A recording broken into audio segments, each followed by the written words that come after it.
Thanks, Pete. Thanks, mate. Good luck, boys. Cheers, match.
Dan?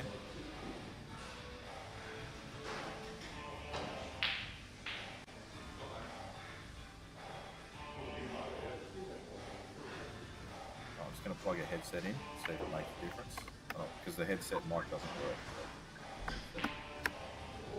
I've just unmuted mine. Can you guys hear me?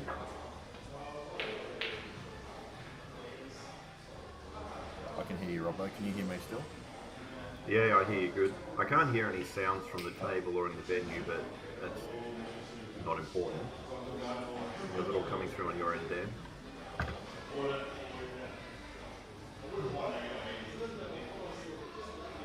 Alright, cool. Alright, I'm just going to finish getting set up.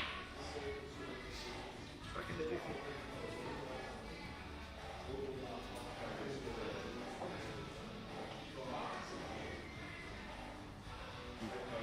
Talk again, Robbo. Testing. That's better. I had to turn my sound up so I could hear you better. Alright, cool. Now I hear you good. I'm just going to finish my lunch. I don't think people want to hear me eating food. Alright, well, I'm ready to kick in, Dan, so if you want to get it started, we're just going to test the latency to see how bad it is, but so far so good.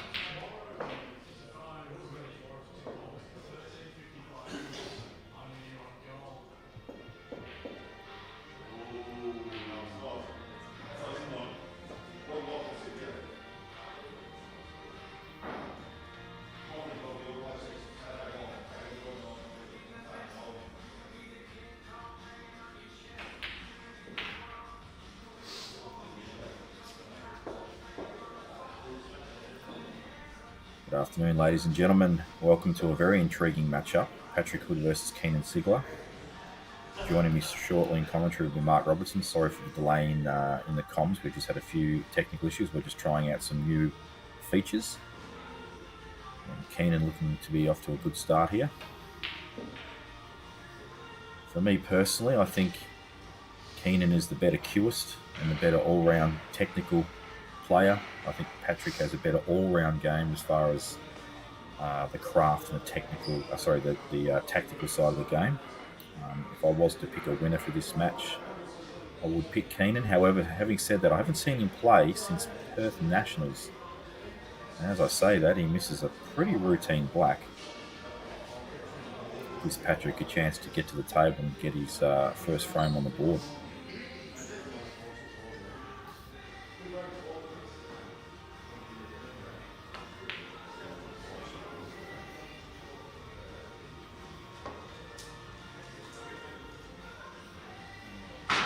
Nothing fancy to do here, just to stun off the side rail, just make sure he gives himself a decent shot on the black.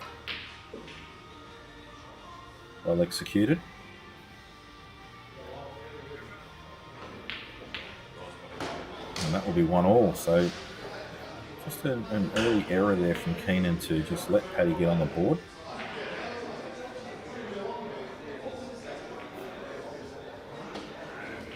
But still early days. Race to 21. There's a lot of pool to be played. There'll be a lot of mistakes made. There'll be some clearances made. Very hard to play close to, if not perfect, pool in the race to 21. And they won't all be just open balls as well. You'll see lots of clusters and things like that. You're not going to get a perfect break every time as well. So strap in. This will be a long day.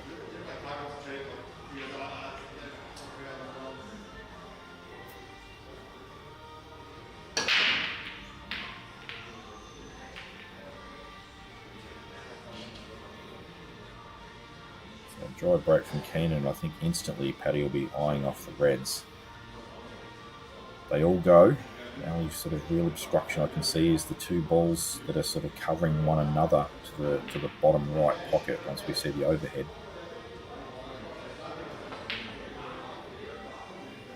Looks like Patrick's trying to get up there as quickly as possible to deal with them. Not on them now. As you can see now, the two reds on the right-hand side of the table either need to play the plant or eliminate one, then play position on the other. I think he's Tried to get on the plant again there. This table actually looks quite quick too. He's still okay. I wouldn't be playing this ball in the middle personally. I'd be playing the ball top left, link it to the right, and then play for the plant after that. It looks like he's negotiated that shot pretty well. Just one good pot here.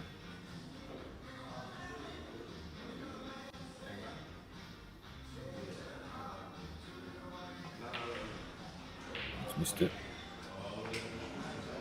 Gives Keenan a look. I guess by not taking the route I've suggested, he has left some cover, top left-hand corner. Keenan will either need to deal with that if he wants to try and make a clearance now, or formulate a tactic to stop Paddy from being able to pot out this visit.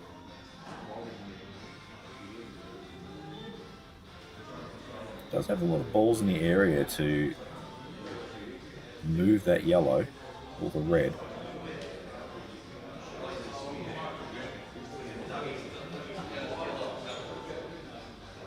Wouldn't be against potting the ball over the pocket and playing the ball on the cushion, playing it off the red just delicately, and just try and make the plant offset, and that could actually give him a spare shot.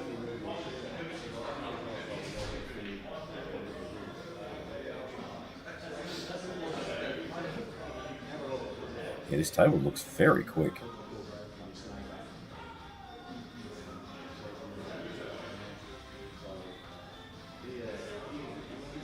And I think this is where Patrick will be favourite.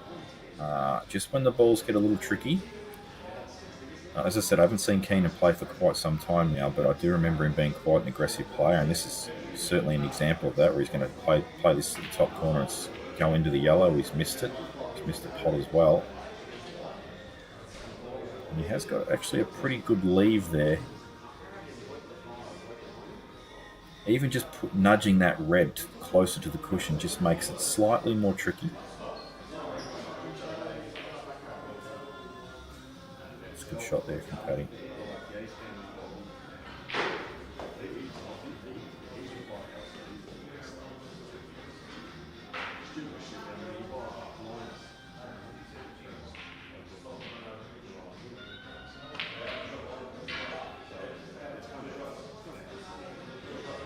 I'd like to have seen him get a little straighter on this ball to the top left corner. Just a bit more to do with the white ball now. Could play the other ball first and just try and cannon the yellow. There's a little bit of risk attached to that. I don't think he can go underneath it, so it's a big target area. As he tries and ease himself to make this a bit tricky.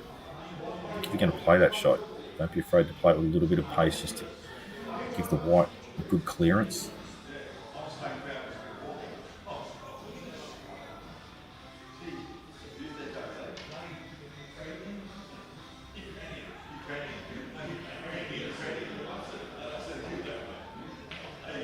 Lovely camera work there to see that was a legal shot. And a good pot here from Paddy.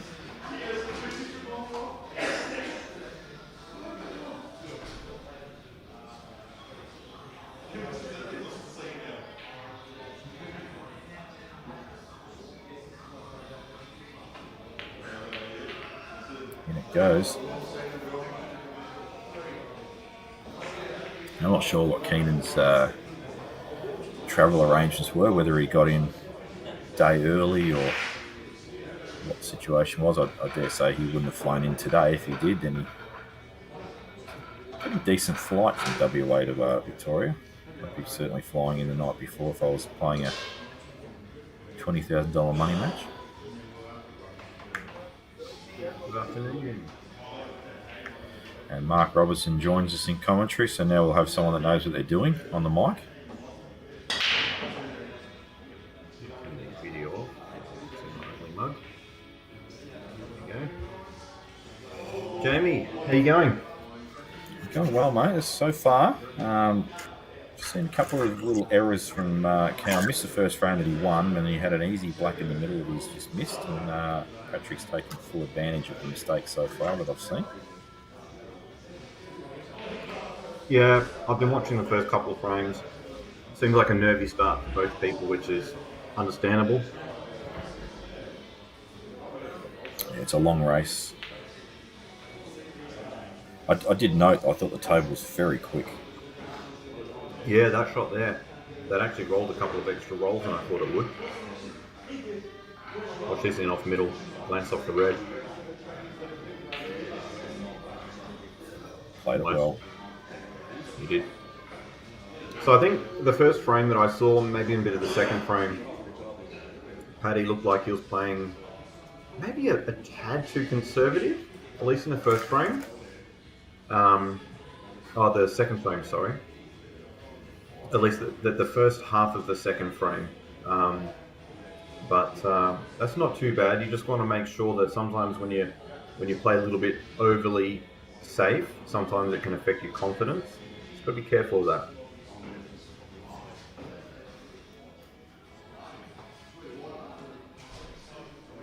But not much really builds confidence like getting some scores on the board.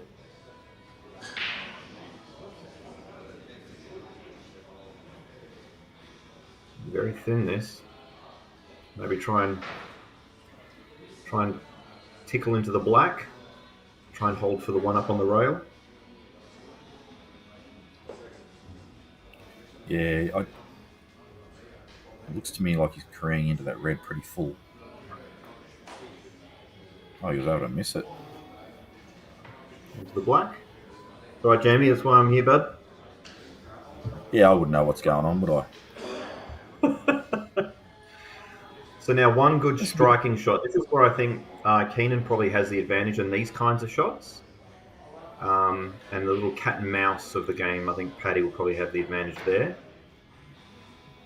Not saying he can't knock this in though. Very good player, Paddy. Very nice. Very good shot. Yeah, would love the white ball to have come off the rail and back, obviously down the table a bit further. Maybe halfway through the match, he's sort of striking them a bit more, like you said. But I think this might just cannon into the red nicely. Oh, into the black. Half ball. He's okay. Boy, I think that's on. Yeah, that's gone nice. So I've got Paddy going into this match as a slight favourite.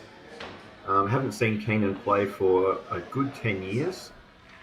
Very, very good player when I saw him play about 10 years ago. I'm not sure why he's not been playing at nationals and some other things. Probably just other priorities in life. But yeah, very good player. And I thought when I heard about this match, I thought this is going to be a real good one. Don't know what the standard's going to be. Could be high, could be low, could be scrappy, could be attacking. I'm not too sure. But I feel like it's going to be close.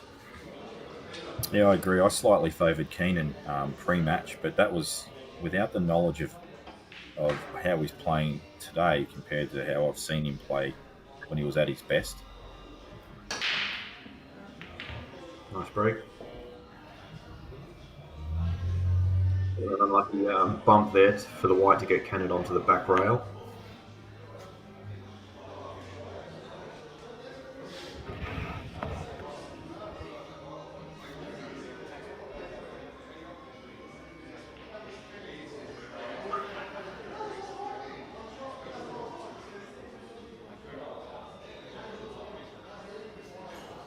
Good open there he's got to make here.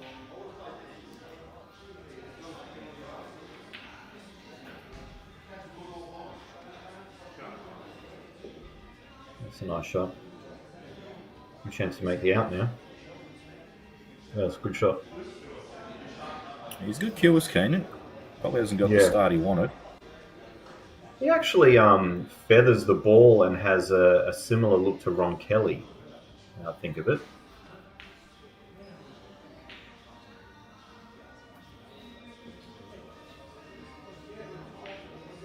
Just under hit that slightly. I think he wanted to be on the ball over the pocket. He's got backup options. Ball in the middle is on. Ball in the top right is on.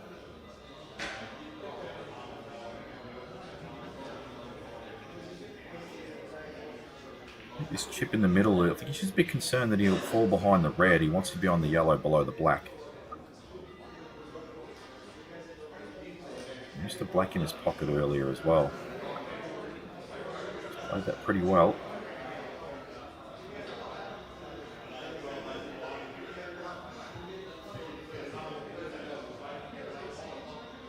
And if this yellow does pass to the right centre, that's just to the right of the black, If he can get on that just slightly low, he'll be able to get onto the ball to the bottom left afterwards, and then he'll have a natural line to just go for his final yellow. You see, that's a little tight, isn't it? Does this go to the corner? Wow, what a result this is if it does. Oh, isn't that a bonus?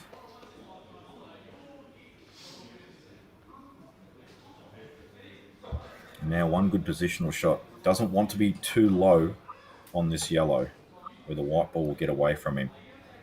Yeah, very, very key shot here. Very key shot. A confident shot is maybe even playing the one up to the top right-hand corner pocket now and screwing the white back. Agreed. I think he's not. Yeah, I don't think he's dead straight on it either. No, that's what I meant, sort of, and then screwing back sort of in between the reds and the black. That's okay too. He's actually hit that well. That was very easy to muck that up. Yeah, agreed. As long as he's not dead straight, he should be okay. Even if he's dead straight, obviously he's just going to have to take his medicine, take the long ball on. But as I said, he's a good cueist.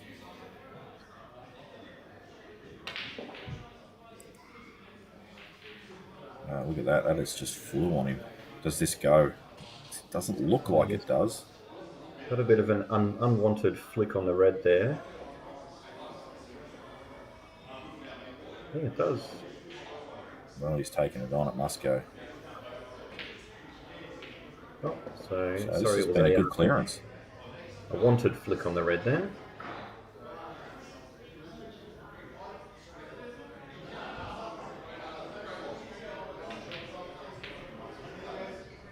Yeah, good clearance that. Well played. Nicely done.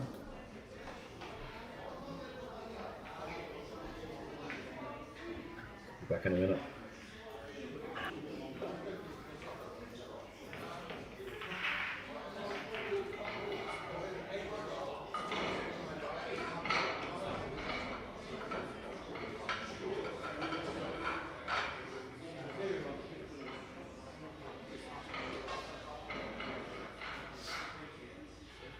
Not sure if this is how this venue's normally set up, where they've got a pool table right in the middle of the room, or they've just set it up for this match. But it definitely looks like a good little setup.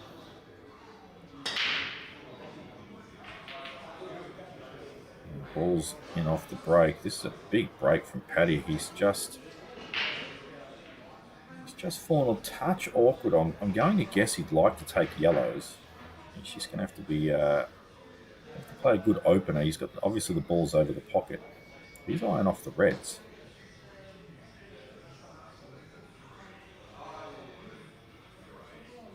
So really the only problem ball is the one that's near the yellow. It doesn't go to the obvious pocket, but he's dealt with that immediately, and that's a great little shot.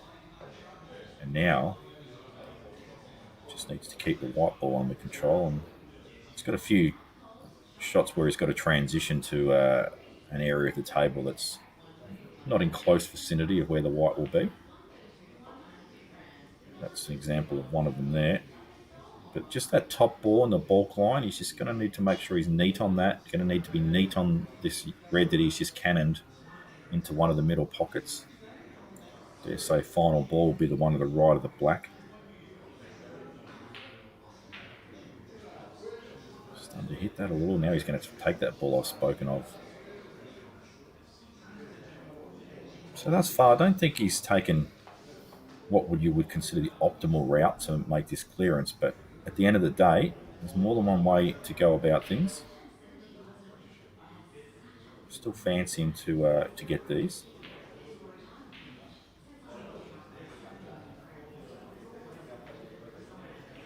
So this is a pretty key shot, because he does need to land pretty neat here. Can't just land in a basketball court on this one.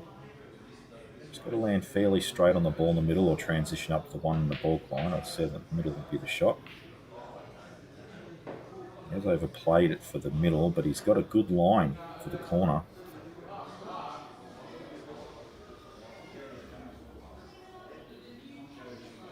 Just a matter of whether he plays this with some running side, or whether he tries to play it with right hand side off the top rail. Which is going to depend on preference. So he's gone high side. Played it very well. His table speed has definitely helped him as well.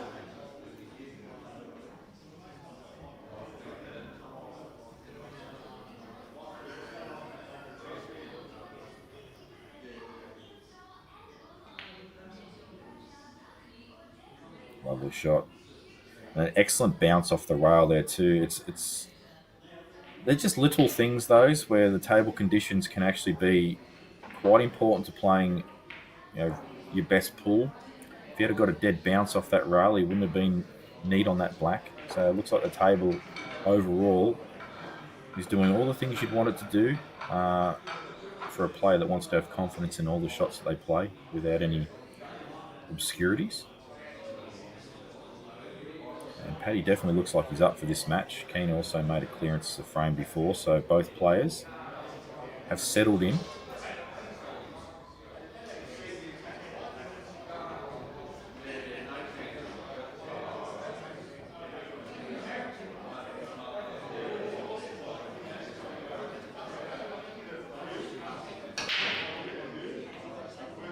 Oh, it gets kicked in off. It was going close anyway, but the yellow just made sure that it found its way.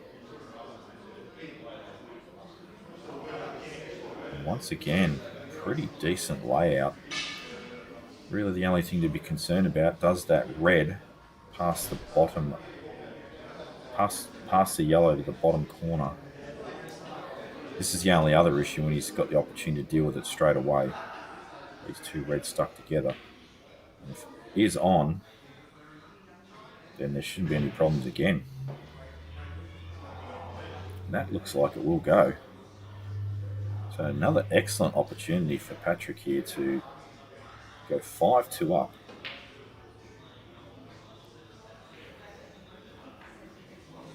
And although it's only early in the match, 5-2, pretty handy lead should he get these.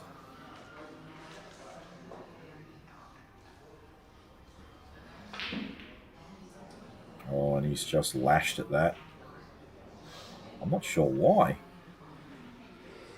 He had so many balls above that ball that he just popped to just transition back down to that one in the middle. Not sure why he felt the need to just absolutely clobber that. But he's left Keenan nothing. And killed a yellow. But the black, I think, I don't know if we can get an angle of that to see whether it passes to the bottom right or not.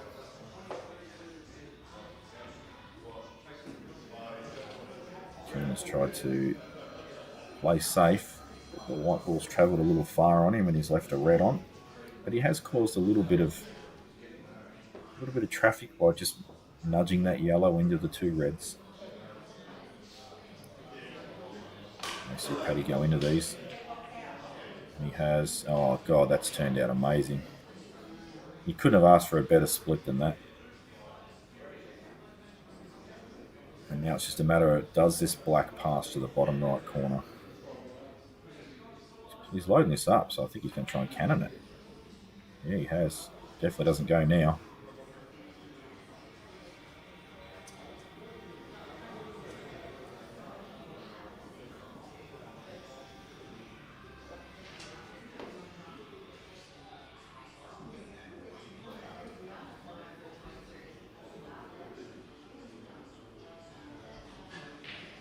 He's got a bit of figuring out to do here. This isn't simple with this layout where the black is to actually make it straightforward, but he's played a very good choice there, a shot, and if he can get a bit more left to table, he will have an angle to either go into this or come underneath it and try and catch the right side of the yellow. Just to flick it out of the way, give himself a shot on this black.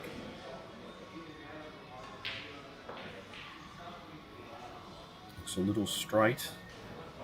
He's going to have to force this.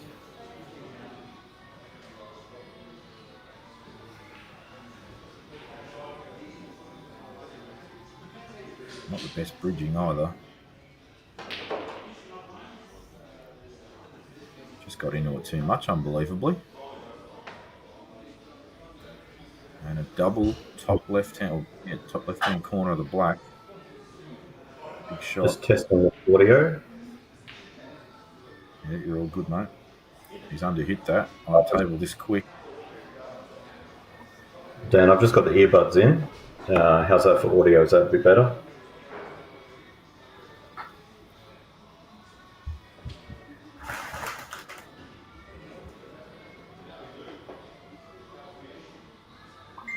It's not a bad shot from Patrick, really. I mean, he's kept the pressure on Keenan by at least getting the black near the pocket. He's got a lot of choices, though. He can drop the ball in the bottom left and then just snooker behind the yellow. Might be the easiest of escapes. He can look at planting the yellow onto the yellow that's on the rail, promoting them and getting the snooker. It depends on how you're feeling. If you're feeling good, that's certainly a shot you can play, but maybe you just want to just contain and make sure of it. It's probably the right shot. Though he's just played there. I think I like the shot I've said better, only because the escape is harder than this up and down. Or down and up. One cushion, no traffic. Expect him to hit it. He hasn't. Well, that's pretty unlucky, but not. It could be worse. Like where that black is dangerous for Keenan. So if Paddy's hit that black, say, quarter ball and pushed it onto the top rail, yes, he won't have fouled, but the black is in a terrible spot. Where it is right now, as you said earlier, he's still got some pressure on. He's just looking at promoting this yellow and getting another snooker, I'd say. But it wouldn't be the worst shot in the world to play it as a shot to nothing. But he's just going to make sure he gets the snooker and the promotion. Looks like he can hit the black from there. I'm not sure about that one. Well, we see the 3 cushion. He's just going to keep the pressure on. Oh, that's a bad shot. He's done the tactical in off. Shouldn't be any problems now. Obviously, there's 2 balls in the cushion. This one certainly won't be a problem, but just wants to get nicely behind the other one. Not dead straight. Just wants to be able to bring himself off the cushion a little bit. See, I'm playing the other yellow first because it's harder to naturally land position on it. I'd be playing the other yellow first. Yeah, that's interesting because I played this one first. No. See, it's easy to float down to the bottom rail off any one of those yellows in that triangle, whereas getting to land back over on the one on the side rail is harder. To me, you're just playing this with top, maybe the smallest amount of side. You should land pretty much right behind it. He's played that with lots of side for some reason. Don't know why. Has he? But anyway, he's got the little snooker again. Was his intention to always play the snooker? I don't know. It seems crazy to get that close to it though. And he's left this on. In fact, I think he's fouled. He's played a push shot.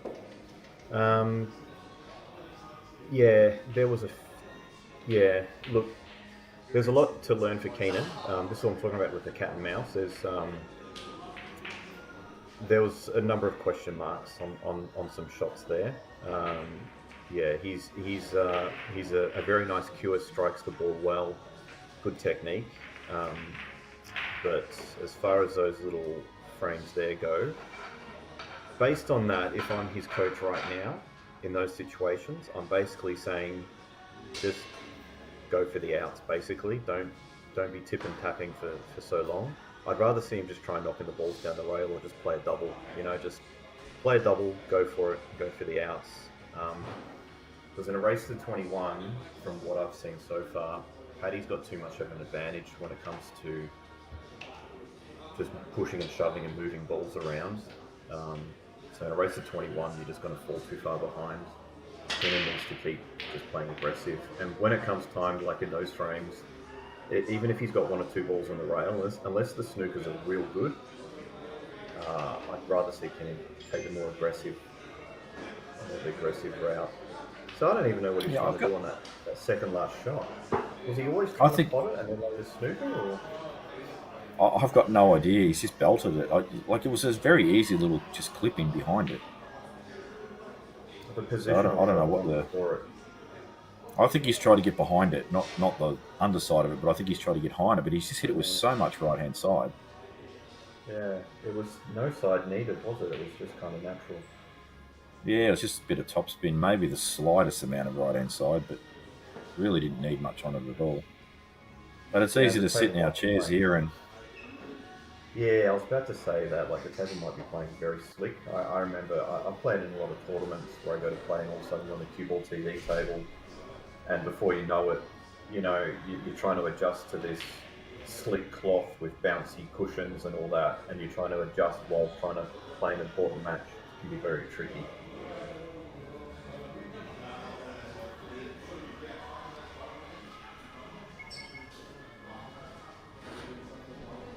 Looks like we've got the background noise from the venue now coming through. That's me. You can hear me now? Oh, yeah. Yep. Yeah, Dan.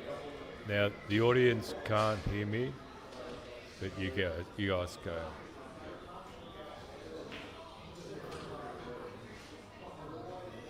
So a pretty loose miss there from Paddy, that shot before.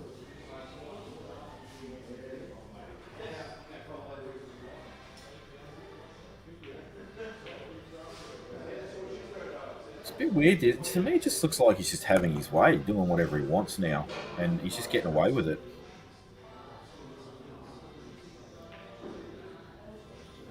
Played Just that well. turn this on when I need to speak to you.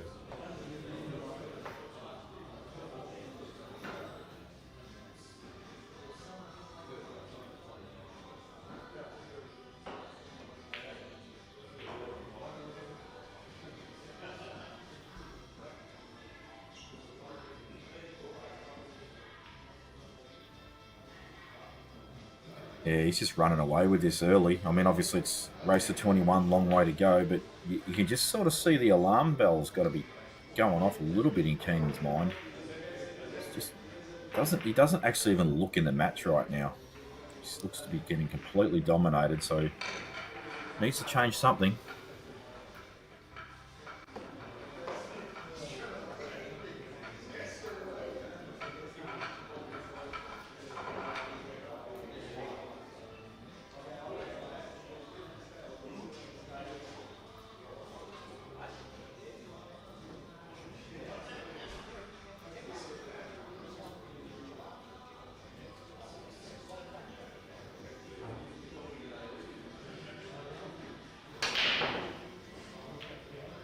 Too much top on the white there. Didn't really get the momentum through the pack.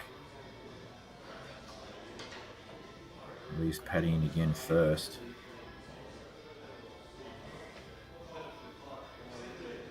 For some reason I thought that score was 7-2, but I could be wrong there.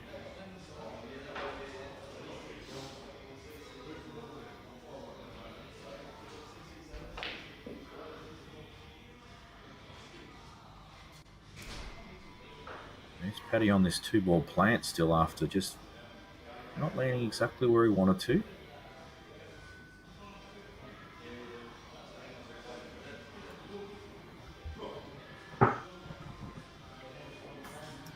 Yeah, Keenan on that break, way too much top spin, and that's why you're seeing a big cluster down in this half of the table. Only a few balls probably made it past the middle, and that's because of the top spin. Pretty much in every sport, you just generate less power with top spin. Probably I can't think of a sport where you actually hit anything with top spin that generates more power.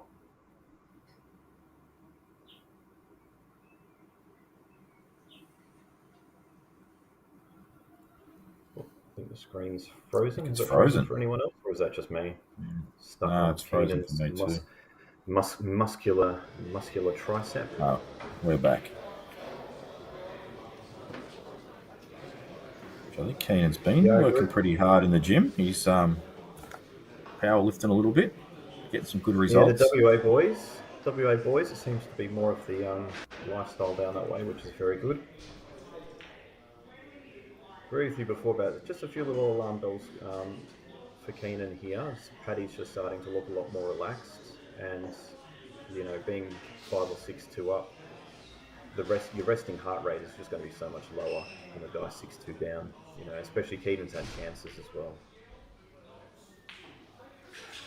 Yeah, and other than a couple of weird little shots, he's he's got on with it quickly, and he's linking balls up well.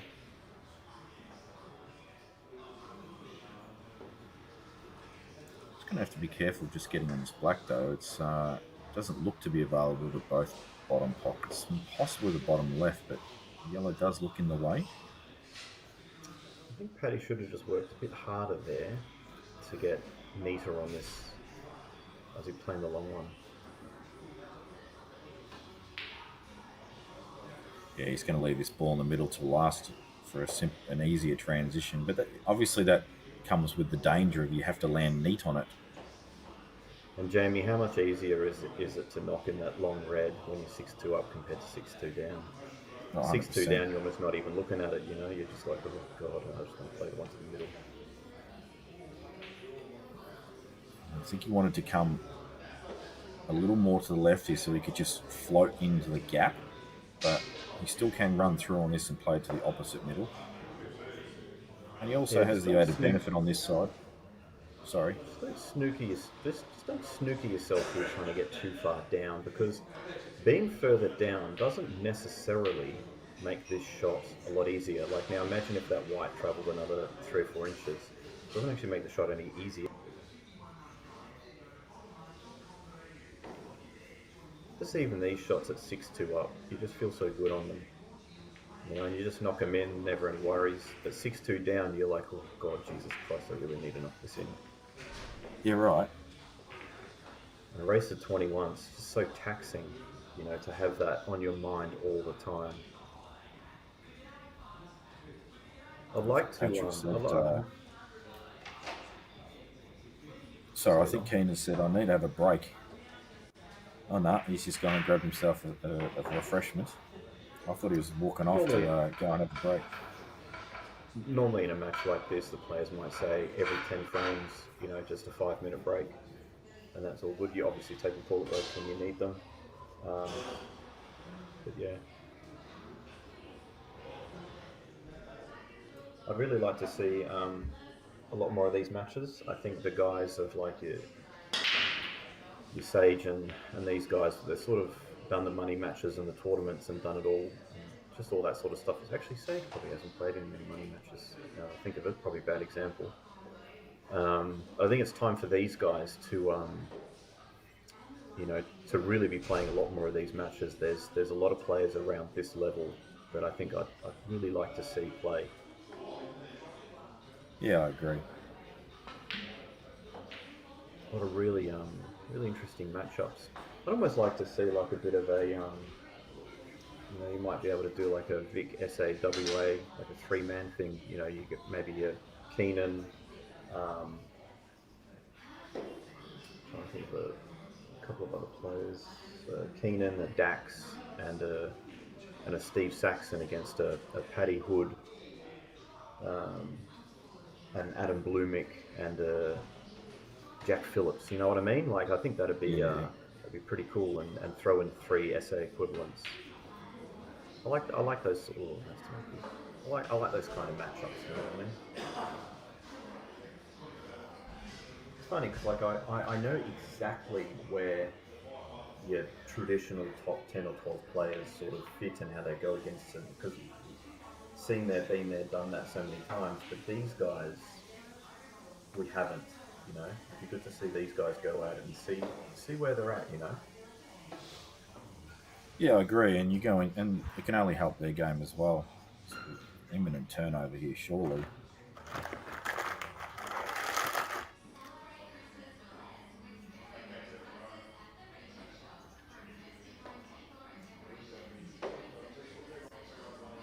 He plays this well. He will cut that line off to this red that's in the centre of the table.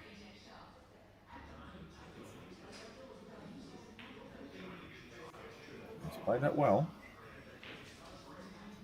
Just overhit it slightly, but to be fair, I think on most tables it would have been perfect. It's just a couple of little extra rolls on these tables. This table because it's so quick.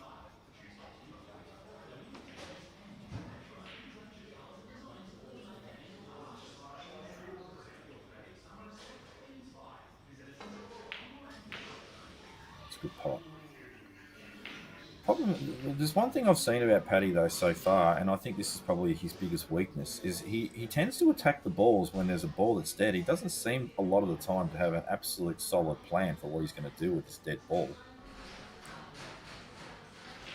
I think sometimes there's a bit of a make it up as you go along sort of situation with him where he gets on he may be thinking about a line to get on to get the cannon, but it could be 2 or 3 shots later where he's already cleared a bunch of traffic. Every time he's been in this situation, he's had this luxury of where all the balls for his opponent are just completely dead. Yeah, I agree with that. Keenan has had a large amount of balls on rails and things, so Paddy has been able to sort of like free roll a bit more.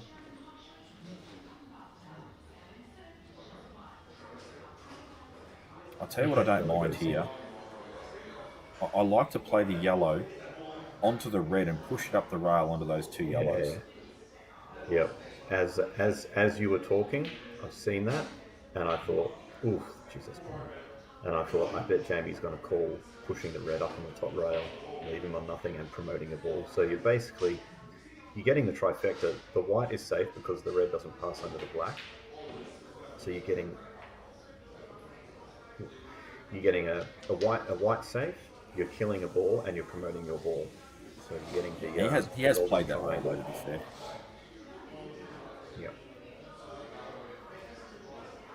And this doesn't even look like it's on, but clearly easy we wouldn't play it. Just played that fairly well, to be fair. That's a good shot.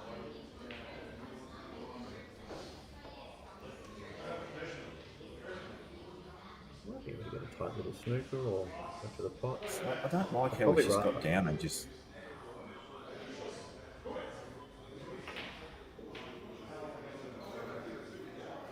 Look, that's a good shot, don't get me wrong. He's played a good shot to nothing. I just don't like how he's just got down and decided, right, I'm just going to hit this in. There's still... What's the game plan here to either go game or to give yourself another visit and put yourself in a better position? He's actually pretty unlucky there where that's landed. I agree, yeah. Probably clip off this yellow and try and push the other one over the hole and leave Paddy no shot. Yeah, he's hit that well. It's that plant on. Really like that. Yeah, really like that, to be honest. So this is a situation for Paddy. It's very important not to foul. So whatever you have to do to just not foul. Make sure you hit this hard enough so you can hit him on the way back through. So I would have liked him to maybe even hit that just actually a little bit harder, and I probably would have aimed for the red on the right hand side. So if I miss it, I'm a very good chance to hit it on the way back through, like either one of them. Yeah.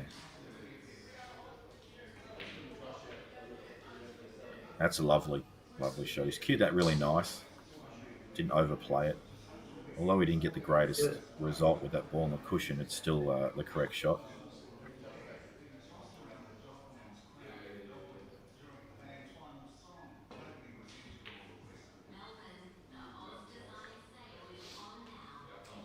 That's a good result as well because he's left nothing.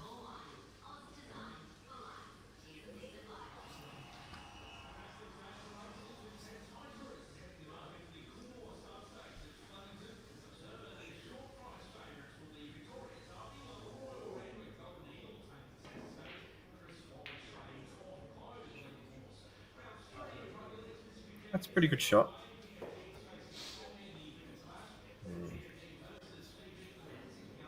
I want to be more careful with that yellow. Just sort of spotting the details because these guys are very good players. So, you know, I try and commentate and critique them the way as if I would if they were trying to get to that next level. And to get to that next level, it's just... Oh, he's left that yellow on. and killed his red and everything. Oh, that's a disaster for Paddy.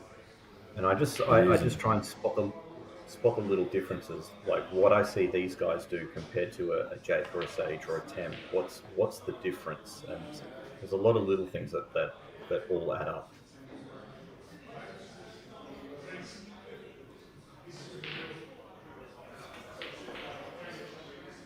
I So don't that's a like that little shot. bit loose for me. That's no good. That's no good. You've got to give yourself an angle to come back across, don't you? Uh, yeah, there's a scratch on the head. I don't think his intention was to do that. I think he's just got down, hit it, and it's just zipped on him. But he's played She might even a play. fair few You frames on play the this one now. near. Play the one near the hole with like a bit of top left, maybe. Does that? That might be good enough. I'm I don't know tempted if to play you'll the one actually. over the hole. Like it might cannon To the me, like yellow he's or something, but he might be able to get a good snooker. I'm not sure. yeah, yeah. Look at that. He's got to hit this pretty thin. I don't think he can get behind the yellow. He's just going to lay up on it.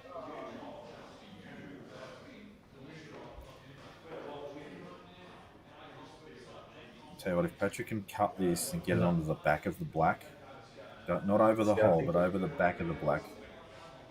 I think with that shot Keenan's played, if you're going to play that, you can play the same shot, except you're tripling or quadrupling the yellow out there and trying to get it more down in the centre of the table or more a little bit down this end. Not the whole way, just a little bit. Oh, wow. That's actually... The plant the black in at pace is a bit stiff. But I think that one with Keenan, that yellow being near the pocket up the top there or like on the top rail is bad. You actually want to like triple it. Like you want to centre that yellow in the middle of the table off off three rails. I think Just a little he's thing. trying to work out what Patrick was trying to do with that shot. I think he's just trying to hit the black, draw it, take it across, and leave his red in the area. Yeah, It just looks draw like it. they've decided to go with the 10-frame break. Yep. So Jamie, if you're in Paddy's corner right now, you're his coach, and you're watching the match, and Paddy comes over and says, "All right, Jamie, what do you think? What do you do from here? What do you got for him?" Look, he's 7-3 up, so I'm probably saying, your tempo's good, your vibe's good, keep doing what you're doing, but just be mindful that, when you're blazing away potting balls, have a real game plan if there is a dead ball on the table, because when the balls are open, he's getting through them fine, but he's just coming a bit unstuck when there's a problem area on the table. And I don't think he's really thinking about it in such a way to take full advantage of that frame. That was an example of that frame where he had that dodgy ball. Keenan's ended up getting in the frame and winning it. And Keenan's balls, you got to remember, were absolutely awful that frame. And he still somehow won Yeah, that that's frame. true.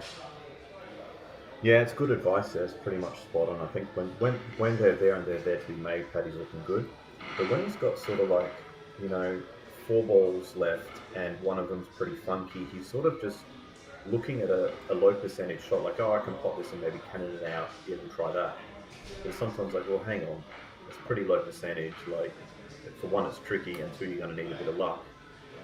Should you really be going the out here? Maybe have a look. Is there an option to clip your bad ball out and leave Keenan some tricky options? I think you should just look at them a little bit more. Yeah, Maybe and you still go if for I'm the on, out. Sorry, go on. I think if I'm on Keenan's side of the fence as well, I'm just telling him to just sharpen up a little bit with the white. Just take a couple of moments, just map the clearance a bit better if you're committing. He's just losing the white a touch, and he's definitely some choice of shots, especially when the balls are a bit tricky, have been, I guess, a little questionable. But as I said, it's very easy to just sit back here, watch it on a screen, and go, this game's easy.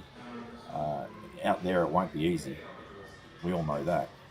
So it's and also he may be missing some shots too when you're out in the middle of the table. It's you can just sometimes get a little bit of tunnel vision or play a certain way, and you've got this intention to turn up and play a certain way, and it doesn't quite work out that way for you. So that's where you've got to be able to readjust.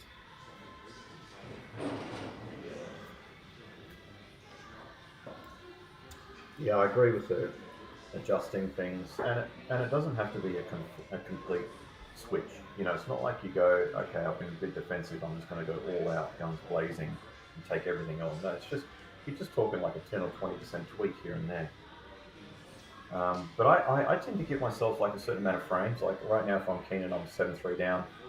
I'm having an honest think about the match. I'm thinking, okay, Paddy's probably ran a rack or two, but I've handed back some frames.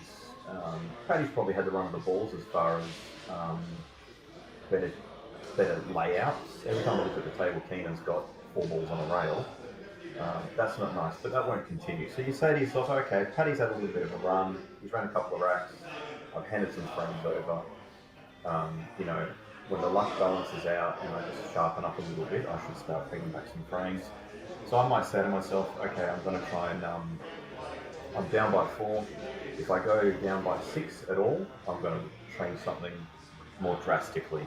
You know, I'm going to try and really switch gears in some direction. But if you say to yourself, look, I can play better than this, the run's been on slightly his side, I can fight my way back into this. I'm happy with how I'm playing from that side. But give yourself a certain amount of time before you pull the trigger on changing something. And I think one of the things he may look at changing, I'm not sure how stubborn he is with it, but the break could be one of those things that he might want to give some consideration to. He might want to. It depends on the mental, how people's mental work. But some people, they might try and shorten this match into little segments. So he might go, you know what, I'm going to play best of 5s, and if I can just win, you know, a couple of them, 3-1, you know, even if he's winning 3-2, he's still ahead, and he'll be slowly chipping away at that overall score lead. I say he needs to work on his break, and as I say that, he's just got a beautiful split. And it's just gotten down on this one real quick. And that was my point. So he hasn't looked at the table at all. He's just gone, oh, here's a ball I can pot. Just got down and pot it. He hasn't mapped this clearance at all yet. Now he's having a bit more of a look. See, he might have thought that, you know, if he pushed that red down a little bit more, maybe this one that he's probably playing to the middle goes into the bottom left now.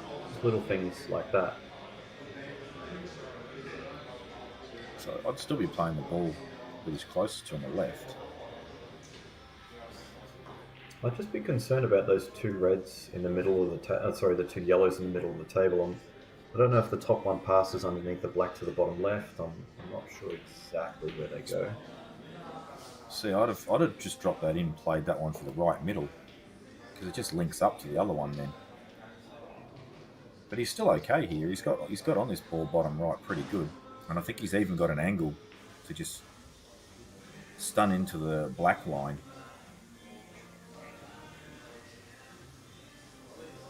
And even then, he doesn't have to play for that. He can screw right back for the ball that he's near with his arm. Because really, these 2 on the left-hand side are the ones that you've just got to make sure you're very neat with.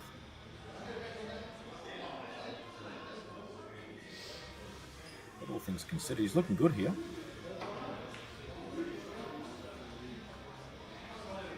Yeah, I haven't been able to really see him have a go at an out where they're kind of there.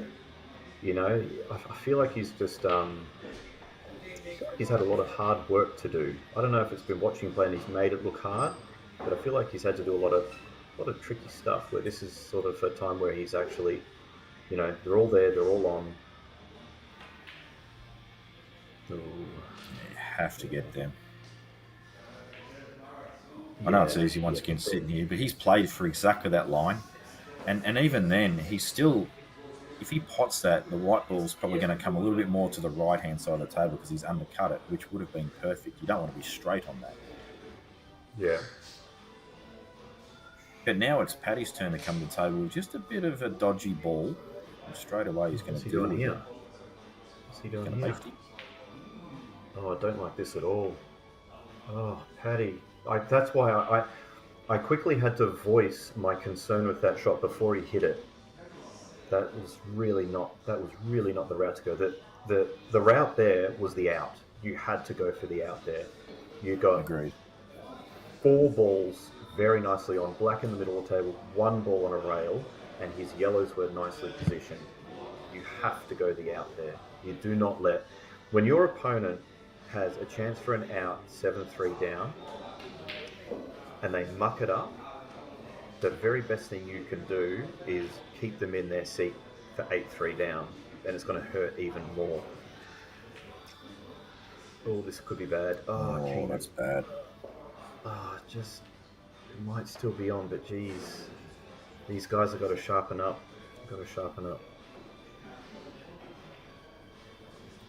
I think Paddy's theory on that shot he's played is I'm just going to try and put him under pressure all the time. Just get me dead balls off and put him under pressure. That was Can't think of any other a reason you'd time.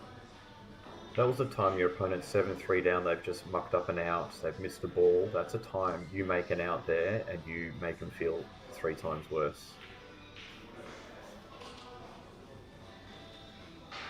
Yeah, he's gotten back to the table.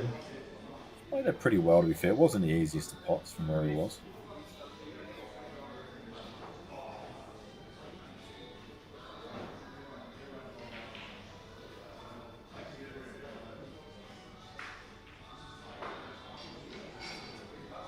Yeah, I've played your Delahunties and Rusties and all these guys for so many years now, and I know when I miss a yellow like that, I'm not getting back to the table. They just keep you in your chair, and you just feel like shit. They don't go for a safety there. That's what I'm saying. They go for the out. They don't always make it. They make mistakes too. But 9 times out of 10, when you miss that yellow, the next time you come to the table is the next frame. Yeah, I mean, that's the true difference between elite players and, your semi-elite or tier 2 or whatever label you want to give to players underneath. It's all about the punishment of mistakes and also the consistency of making clearances or playing the correct shot all the time, all those little things that make you elite. Something I'm not, but I understand the principle behind it. The left-hand side on this required. I'll tell you what, he's hit this well. Jeez, I think he deserved better than that.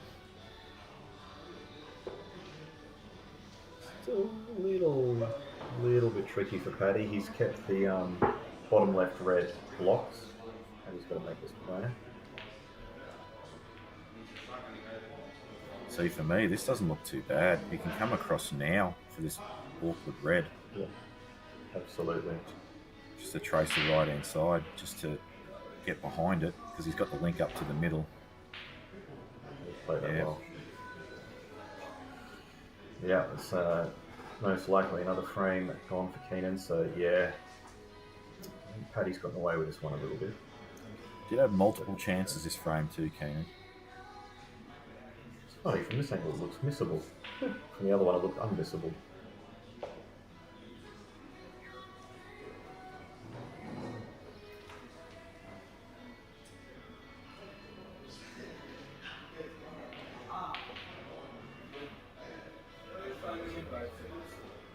Yeah, he doesn't have to do anything special either. Black right over the pocket, so just need to make sure he got neatly on this to make it pretty much unmissable. So 8-3 coming up. Going to switch it up a little bit. I think we got Marty Andrews coming on. Going to sub me out. Oh, hang on. Where's this going? Hang on. Oh Hang my on. god, Oh my that is God. unbelievable. Oh, wow. That is... That's called a turning point, Robbo. That's what that's called. That is the definition of turning point. That is it. That is 100%. That is probably the biggest turning point shot in a big money match I've ever seen. As in, like, Keenan's feeling like shit, Paddy's feeling good, 8-3 up, everything's all sunshine and rainbows, and all of a sudden it's actually 7-4. So instead of a 5-frame gap, it's a 3-frame gap. And look at Paddy, see the body language, tapping the table, not happy. And quite often happens with here is you strike the brake poorly, you go in off, you dump the white in off the middle because you got a bit of adrenaline going, or you try a break or something, it all goes bad, or you do a good break and they all land really good. Yeah, look at these guys. Well, nothing will erase that out of his mind better than a clearance right now. So I'm going to jump off. I'm still going to have the match on. Just going to do a little bit of work and listen to you guys commentate the match. I might jump back on a little bit later. We'll see how we go. No worries, buddy. All right, enjoy. See you later, everyone. So Marty Andrews will pop on and join us momentarily as Paddy with another amazing opportunity to make a clearance after that in-off.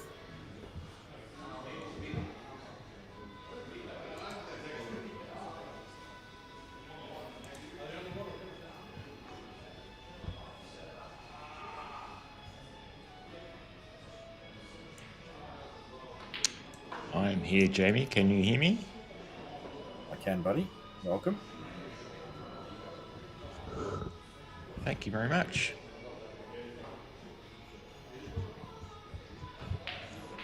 So I don't know if you just saw that in-off. The black over the pocket. No, I didn't. I've just arrived home, so I've missed the start of the match. I see Paddy's got a good lead at this stage. What's been the tone of the match so far? For me, I think Paddy's definitely had a better run of the balls as far as the breaks, the way the balls have been situated. A lot of the time when he's missed, Edwards' balls have been completely dead. But he's just pot a ball, a black right over the pocket and gone in off the middle, which is, instead of 8-3, it's 7-4. And then he's broken and got this. So those moments can be possible turning points, but if he manages to clear, he will have kind of reset the tone, I guess. Yeah, it'll be out of his head. If he misses this though, and he has, he's tried to do too much with the white. And this is a simple clearance for Keenan as well. This is amazing how this can happen. Like now Paddy's head would be exploding if Keenan just runs these out, which I can't see. It's almost impossible to miss these because they link up no matter kind of which way you go. Yeah, he's got so many different pathways here, hasn't he? And he's going Not about mucking it around quickly. at all, yeah.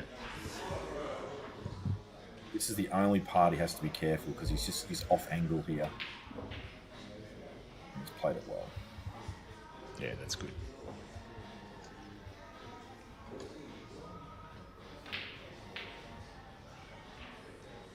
Still, no, he's okay. He can just drop it in, I think. And just, That's good. I think you should just drop this in, just leave a slightly thinner cut. I don't like this at all. That is a horrible choice of shot.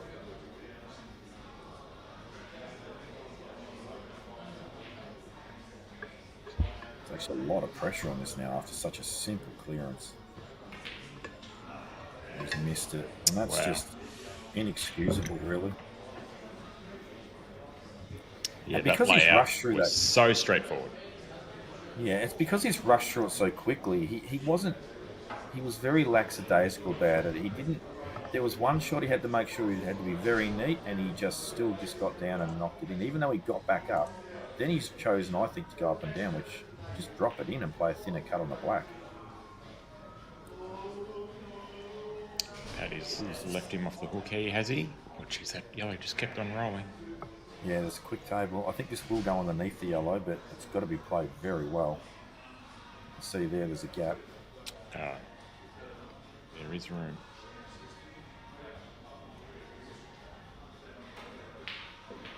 Played it well.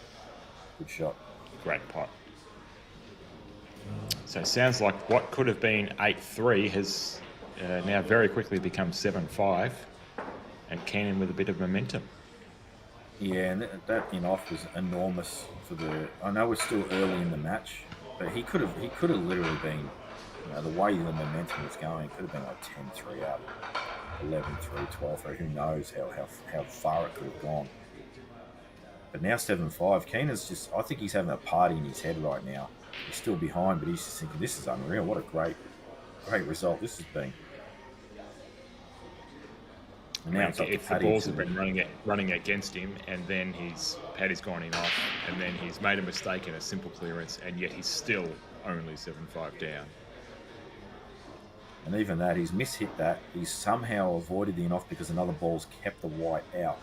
if he had have been, 9-3 down, that wouldn't have happened. The white would have gone in because the pool gods would have just punished him even further because that's what they're like. So it can be cruel.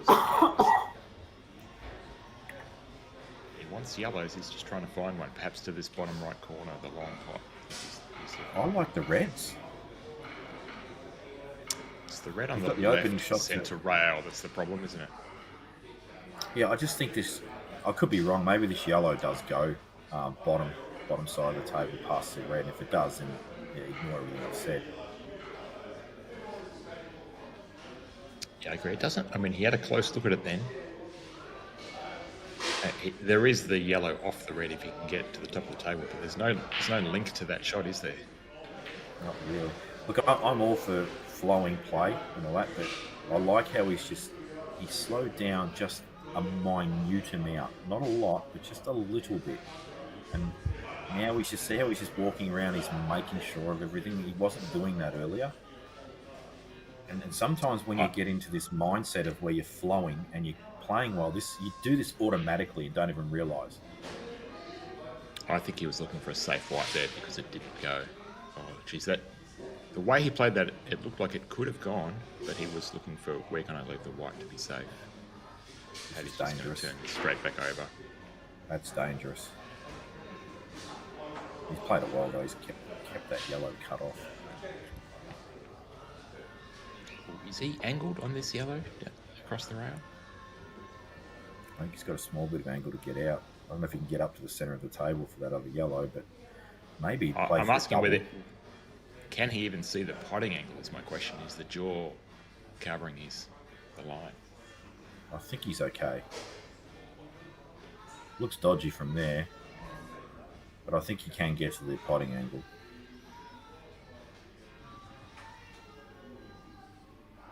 It's all about. I think he's wondering how he's going to make the clearance. I'm probably trying to play for a double to the same pocket with that yellow that's covered by the red. Yeah, he almost has to commit at this point, doesn't he? If he's taking on this pot, he's committing to the out. Yeah, I mean, he could sit this to the left jaw as well. He got a lot of angle. Tell you what.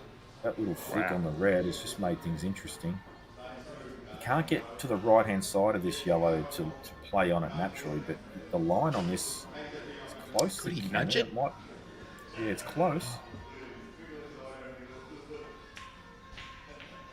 Oh, wow. He could get to that side. And what a result. Wow, that's amazing. All these little things now are happening in Keenan's favour, whereas earlier they weren't. Just needs to consolidate now and finish this off.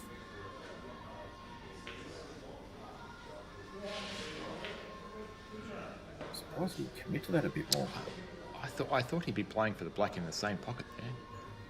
Same Pace. Should have back his queuing. Still, if he knocks this in.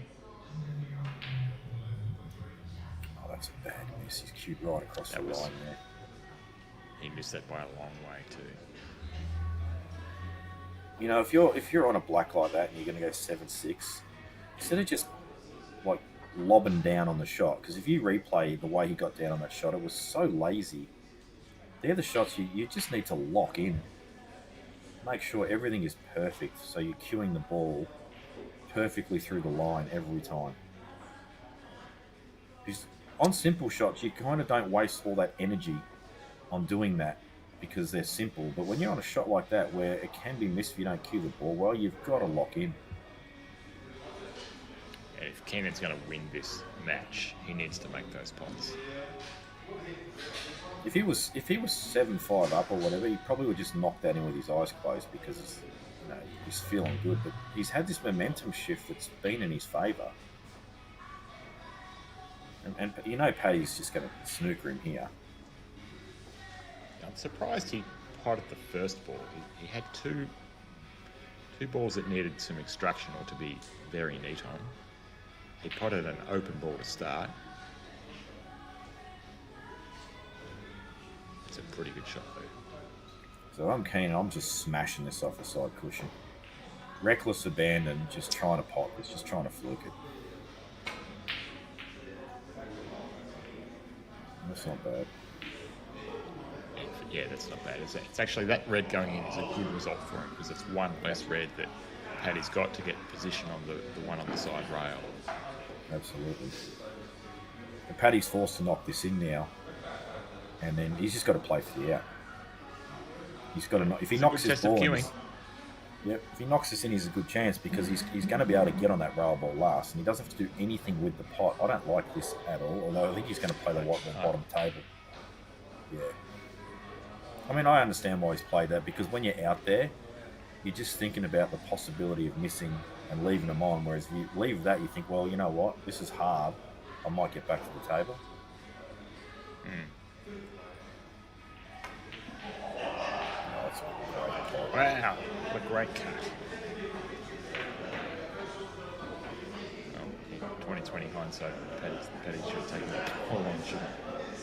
I was just thinking that situation, you know, if you're going to win this match off your own merit, you've just got to knock it in. And as I said earlier, it's easy to sit in a chair and just call stuff on a screen and not be out there under that pressure. But those three balls did link, even though they were difficult. Had he made that long pot, the one to the top right corner would have kind of naturally brought him out to a shot down the round. Now they were difficult shots, don't get me wrong. But he did have an opportunity to have a go if he wanted to. I mean, he's obviously put time in for this match. Now, if you're putting time in, one of the shots you'd be practicing is something similar to what he just had to knock in there. That's a sort of shot you're practicing constantly, just to make sure you're cueing the ball well. Yeah, like a blew off the spot type, practice routine. Those long straight shots. You should Exactly. be straight cueing on those things. But I do It's think not straightforward, this frame. No, and it's the first one we've actually seen for a while where it was a bit trickier than normal. Although I'm wondering if this red, it's just near the ball line near the yellow, actually goes. Yeah, that would make things much. No, it definitely doesn't actually now that we can see that. Does not. If that red goes that he's just hit though to the top left, he's got a perfect line just to nudge into the yellow, bring the red into play, and then the reds are a massive favourite. Yeah, it's white into the yellow into the red, push the red towards the pocket. And just look at these reds bottom right, just causing all sorts of problems for the yellows. They all link up, they're not blocking one another really. Paddy's decided yellows. I've got to say, it surprises me.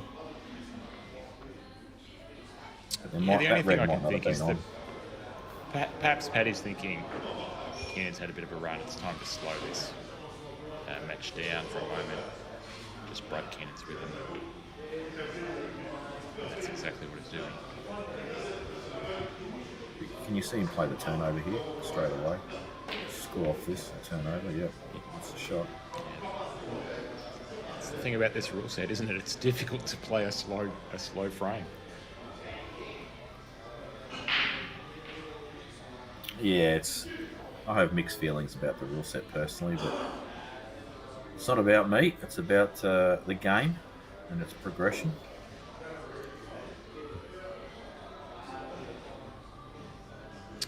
Yeah, I don't think Keenan on here. The red to the right. The red does go to the right centre, doesn't it? The one next to the yellow. Absolutely. Yep, and these are definitely all there. Keenan can actually push the yellow to the side rail here if he chooses to, or he's not going to play that red. It's so important, this shot. He gives himself a line to just fall in that line between the yellow and the black to play the rail ball first. It will make the clearance so much easier. I agree. Well, now he's either taking it on down the rail, yes, he's taking that ball on. To get this. Good shot. That's a great. They are all there now. So he needs to walk around and check exactly the line.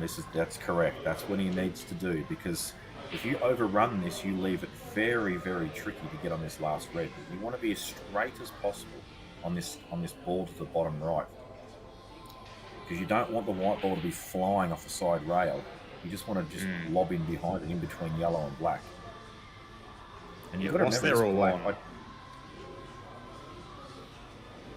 I'm not sure if this black passes to the middle or not.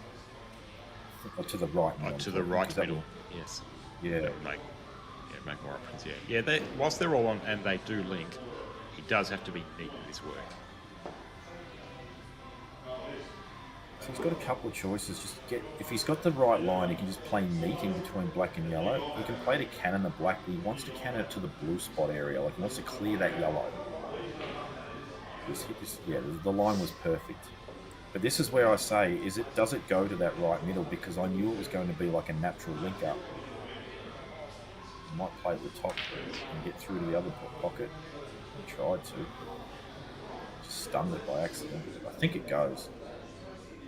Must go. He's standing. This is huge, you know. So that's where he's playing it. 7-all this is going to be if this goes in. This is huge.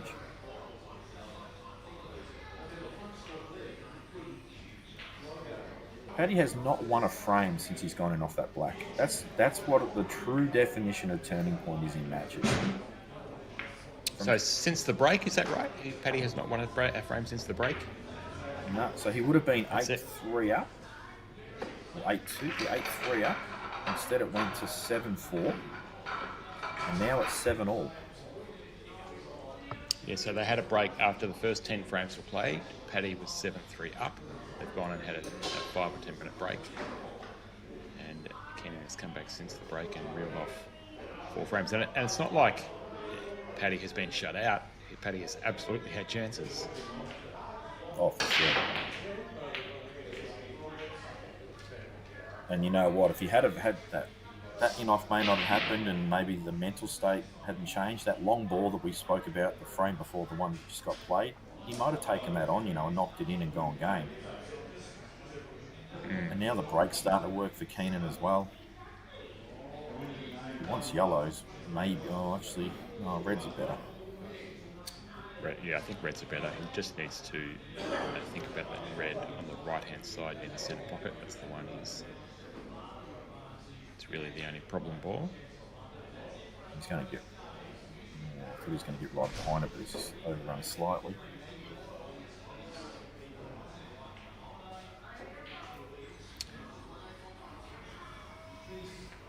The red closest to the yellow at the top right of screen at the moment, and on the bottom right when we're in the other view, that needs... He just needs to be neat on that as well. Yeah, He might agreed. choose to move the yellow here. Perfect. That's a good shot. Oh, I tell you what, I wish he'd be wishing he just hit that slightly thinner, and the line for the red would be going straight into all over the on the rail just to promote it. Yeah. See how he's just off angle slightly, but he can play for the middle now, and play a line where he can just glance into this red on the right side of the cushion. He can't get behind it. I don't think the natural line. The black is covering that.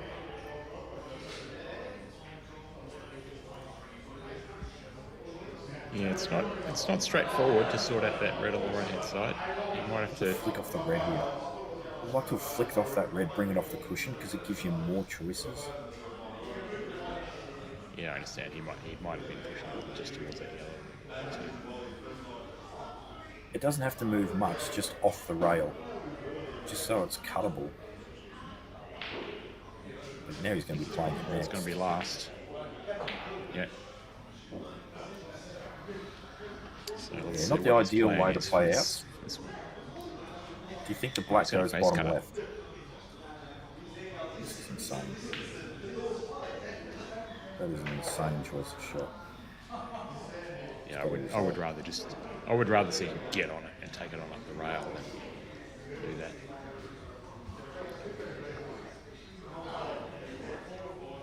Paddy, if that plant is on, Paddy can play a really neat little turn out here. Yeah, I think it's just off. You can just see the red slightly higher than the yellow. Oh, yes, you're right.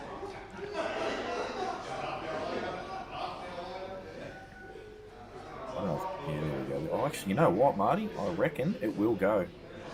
I reckon this turnover will go. I think think you're right. If he needs it to drop in off the jaw, though, he can't play it with too much pace. And I think he needed to just bring the white back a little bit to be snookered behind the black. In any case, Paddy should be a massive favourite here. Depends on this shot. Comes off the draw and catches this like that. Yeah, that's a great shot. That is very good. Up and down, probably.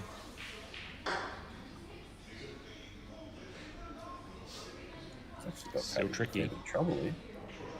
Yes, I agree. I don't know. I think that yellow's in the line of the natural up and down. Yeah. I think you're right. Yeah, I think he's either to the left with a bit of check or to the right with a bit of running side. It's a good pot. Wow. What a great pot. Still got stuff to do.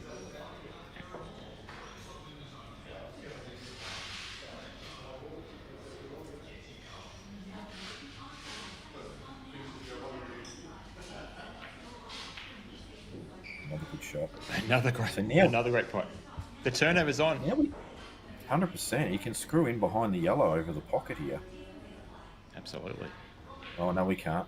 The angle's wrong. But he can still get a white ball yellow, right love it. across. Yeah, good shot. Oh, it's gone He in. actually played the skill shot. Wow. See, I'd like to see the table, the other end of the table again. Oh, do you take this on? I know that this is like percentage the right shot. I just wonder if you take that on. It could have been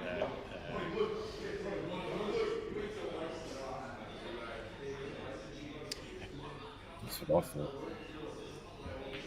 given that Keenan's had the momentum, that taking that pot on was an opportunity for Paddy to create his own turning point moment to put a stamp of authority on the match.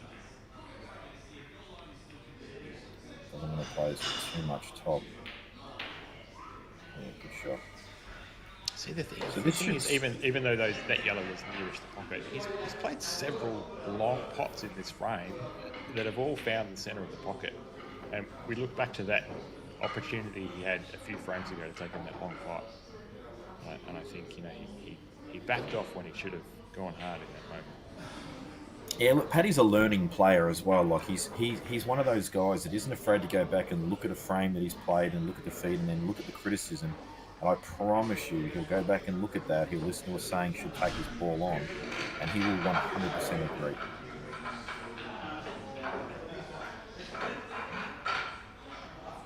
But now, hopefully for him, not for Keenan. Keenan looks like he's just getting on it. Just settling the nerves, maybe. How much nerves do you need to settle? He was on a run there. But for Paddy's sake, that might have just obviously stopped the momentum and just cleared his mind a little. I mean, we don't know what's going through their heads. That's the wonderful part about sport is you can call what you see, but you don't know what's going on in the person's head, and it could be the complete opposite to what you're thinking. Yeah, absolutely. And you saw Paddy throw his arms up there. These balls have spread far and wide. And Paddy frustrated that nothing came down, and Keenan's got a big opportunity here with a quite open table. So even that shot right he here. just played there, just get better on it. Like he's just dropped that red in, but get better on that. Like get the white ball another half a foot across so that ball is unmissable and the natural line is still there. And he missed that cut that he just played. He missed it by a long way. Yeah, and he was loose with it. I think Keenan plays his best pool when he starts walking around. Go look at the line, go look at this, go look at that, make sure everything's dotted and crossed and all that sort of stuff. Don't just get down, plonk yourself down on a shot, go, here's a ball, I can pot it, and then worry about stuff later. Go and look at everything that needs to be looked at, because that is what you do automatically. When you're not flowing, you tend to just not walk around much, get yourself a little bit stuck looking at one certain line of the table, and then just plonk yourself down and play a shot. A lot of the time you don't even walk into the line of the shot. Yes. Yeah, he's very fluid in the way he's been playing, isn't it? That's a disaster for despite- Paddy as well.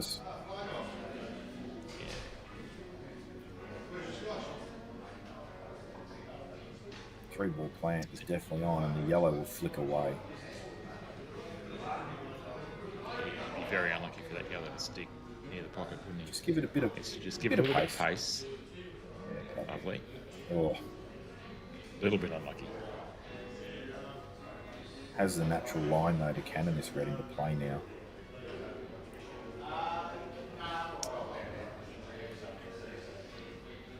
Yeah, is he going to be on something afterwards is the question. I'm playing a bit on this red because any full ball cannon, oh my god, he's missed it. He's sort of stunned it a little bit too, overstretching. Awful leave. Have to flick underneath this yellow now and try and leave nothing. Promote the red, white ball under the yellow. Instead he bolts it, plays the turnover, which I didn't even realise was on. It's a good shot. Yeah, he's got a good white ball. Has asked a question at Paddy.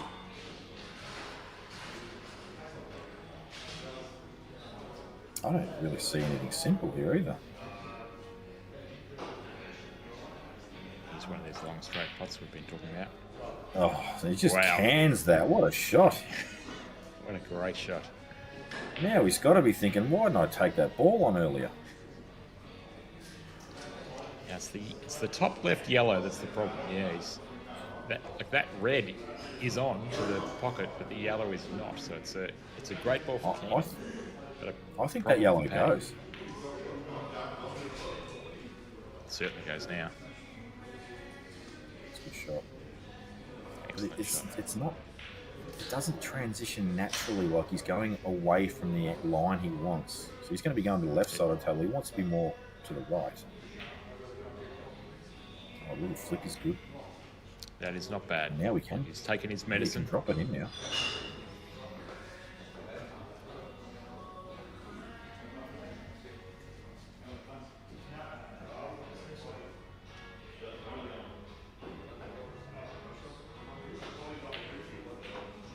I knew he was going to pot that too. Paddy Hood has a mannerism that I don't know how many people have picked up on, but I've seen him do it so many times over the years on stream. When he walks around to look at a line like that, as he's walking back to the white ball, he pulls his pants up. Kid you not, you keep an eye on that. Yep, he does the old pants pull up. And that's the tell that he's got the line. Yeah, it just tells me he's laser focused on this next pot. The old pants great pull up from Paddy Hood. That was some excellent potting and a great clearance. Keenan has asked the question and Paddy had the answer. That might be his nickname, though. Paddy Pants Pull Up Hood. I'll keep an eye on it, see if I can. Just jumping on his phone now, his messages. Did you see that good out I played there, love? Super clearance I just made there. Just let me pull my pants up. I knew I wasn't going to miss that ball.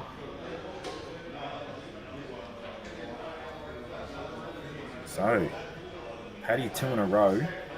Keenan needs to get a frame back on the board. Stop the psychological number of 10 being a double-digit number, and just stay in contention.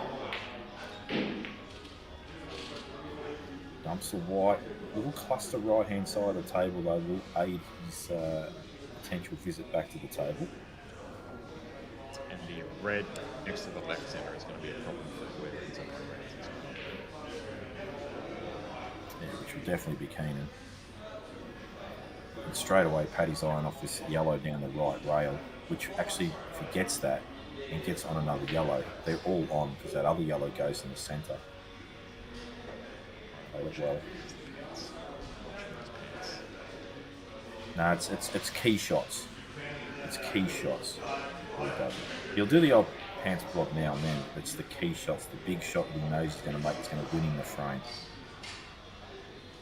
I actually think he's tried. No, he's cued that like he's tried to pot it. So Yeah, which makes me think that yellow next to the black must have been off to onto the left centre.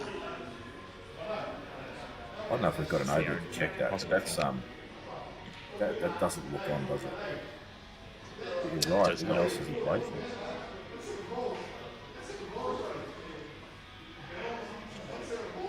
Oh, that's It's hard to tell. possible. Maybe it certainly would have been off the red.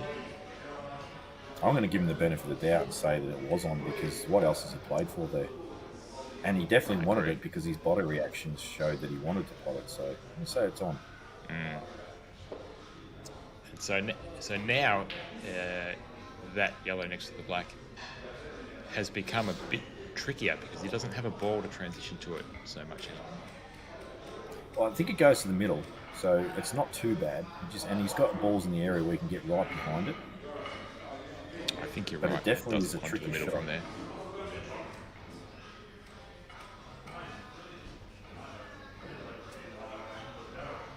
Cannon's part of the ball, but I don't think he should be putting balls here. He's got definitely two clear problems to figure out. That one near the All-Star Billiards logo at the bottom of the table there is a problem as well. Make sure he's done exactly what he said. He hasn't got the right where he wanted it, but he has made sure that he hasn't just blazed away, which is important, I think. Paddy plays for the Cannon here. I think this could go wrong. You see, he's made that worse. I don't think there was any value in playing a Cannon there. Where the black's worse and the yellow moved over. Even if that yellow is still on to the right centre, which it's hard to tell if it is, it's not going to be anymore. Yeah, they're both more difficult than they need to be. Not a bad lead, It though. might just get a soldier down the centre of the table. I like that. Bring it into play. There's no point just trying to drop it in.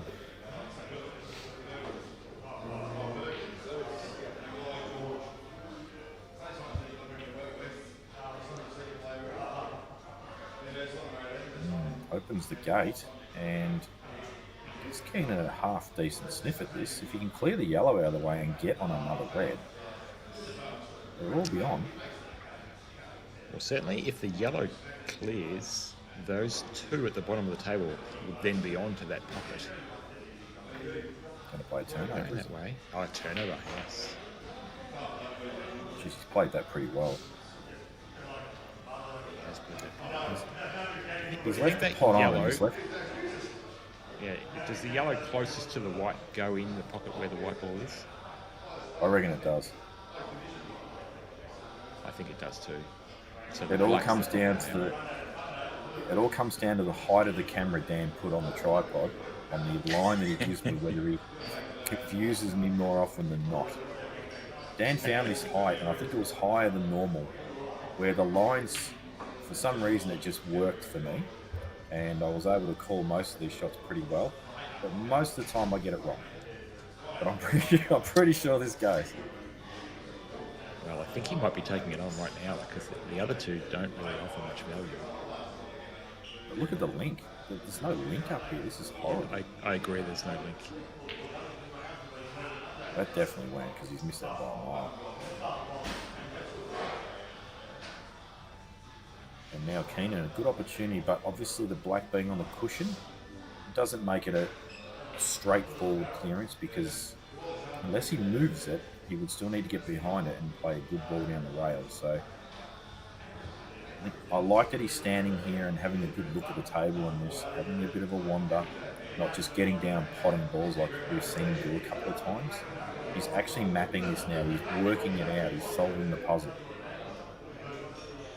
Look, I think if you're mid-season in the league or something, maybe you're trying to move that black. But these guys are playing a $20,000 best of 20, or so race to 21 money match. They should be in good form. I'd like to see him get on this black rather than try. And I think that's a decision he's made, to be honest. I think he's thought, you know what, I've got the ability to get behind this and knock it in. Just got a little low on that for my liking, just to be super neat. We know the table's zippy, so Yeah, he might move the next red. judge that That's okay. fairly well. But It's okay. He's got the long He's ball got it. top left. And he's He's got to just look at it and say, where do I need my white to be to transition the last ball to the black?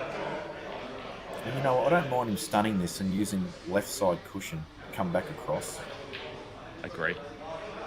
Yep, that's good. It's not bad. Trying to roll that in, like go through with the white stun across, I think is much harder. That was a much simpler shot. Just got to be careful of the in-off, and he's definitely dealt with that fine. Hasn't come across as much as he would have liked to make this a very simple shot.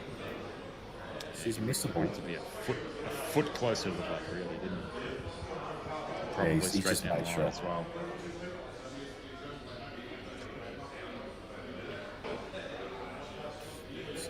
It's in, it's not in. Oh.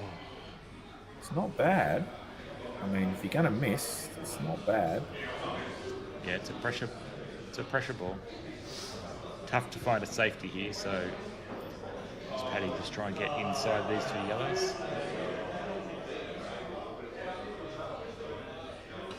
And I'll tell you what else that told me, that missed pot, was because he didn't find the line perfect. There's no doubt about it that he was slightly wide on it. But you'll see some tables these days just suck them in. That tells me this is actually a very, very good table. Well cut. Playing good. Jeez, he's got to cue this well. Jack up on it, didn't he? Oh, he didn't have to. No, he did have to. Had to straighten the line up and get the white down the table a bit. So Keenan will get the frame on the board.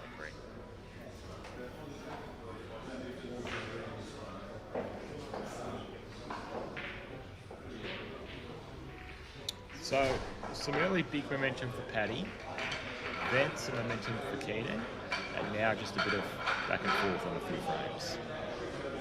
Yeah, Who's to me going it looks find like... another little purple patch. To me it looks like Keenan's more settled now. Paddy was settled in a bit earlier, and I think now he's... It's really funny when you play these long matches. There's two things that can happen. At the start of a match, you can be really locked in and be 100% sure of everything, and then suddenly you can kind of just, without realising, get a bit lazy, and then you're not on like you were. And I think, and that can be a bit of autopilot of bad habits. Keenan seems to be a bit more now focused on looking around the table, mapping his clearances a bit better. Even though he hasn't been super neat with the white yet, at least now he's looking. See, even this, he's just got down and he's going to knock this yellow in. But for me, I've got to spend like 20 or 30 seconds to look at this table and go, right, what am I doing here? Yeah, I mean, he had a chance. He's tried to get on this yellow. He could have played that into the black to push the black open if he thought he was going game. But I guess he's just decided, I like yellows a bit better. I'll make sure I'm on them. And then I'll work my way into the frame. I think that's how you lose, though. Do you know what I mean? I don't think you can just go, I've decided I want this colours and I'll just pop one and then I'll work it out from there. You need to know what's going on from the very first shot. I mean, every one of these reds is on. Yeah, yellows are in all sorts of trouble now. I know he's going to play the turnover, but he's got the jaw. That's very lucky. I think he has cut him off from both of them. Even the higher of the two down the bottom of the table there? Yeah, I think so. I must say, Keenan's ability to play the turnover, like to judge the white, has actually been spot on so far. Agree.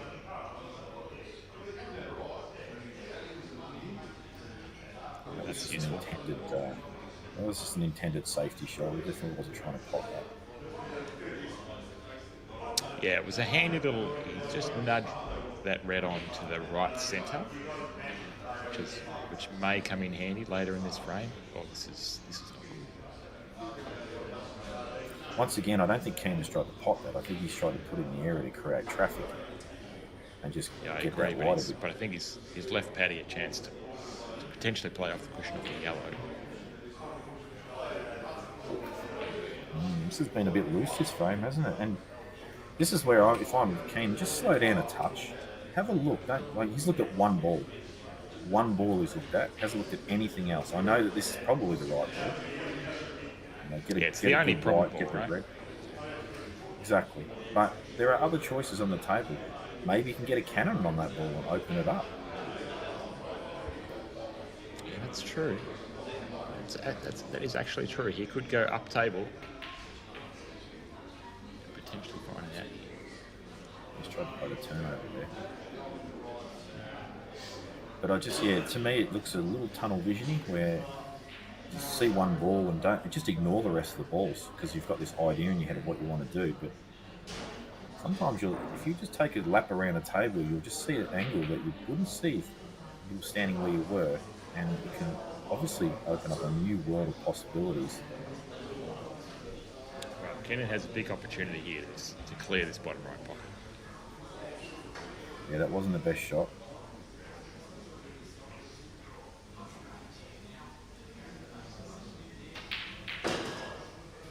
Jeez. I think if both players go back and watch his frame, it's not even completed yet. They're just going to go, what has happened here? This is our shocker frame. Yeah. I mean, that was something that Keenan should have executed quite well. I think he was right behind that ball. And had he cleared that pocket, the rest were in open play. Yeah, once again, like that, the time. It was essentially frame ball, wasn't it? Lock in on absolutely. that shot. Yeah, I assume that if that yellow to the top right was dropped in, that black is reasonably straightforward to go in the right centre. It's a good shot from Paddy. Great shot, though. It's all going to come down to getting neat on that ball near the black last.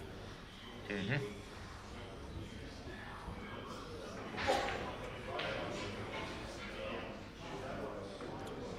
I'm Paddy He hasn't here. I'm forced happy to himself into the stun. plant, has he? No, I don't think so. I want to stun high on this. I want to be high. He's on the plant. So I can... Oh, okay, that's ugly.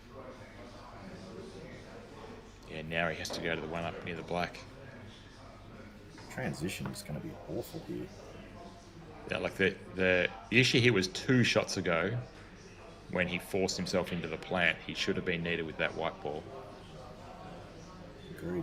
Wow, he's on this red, but gosh. Does he just come back a little bit and leave the black up the rail, or does he try and get right up table? You got to go up the rail because if he covers the pocket, if it doesn't go in, you also cut the yellow off as well. So.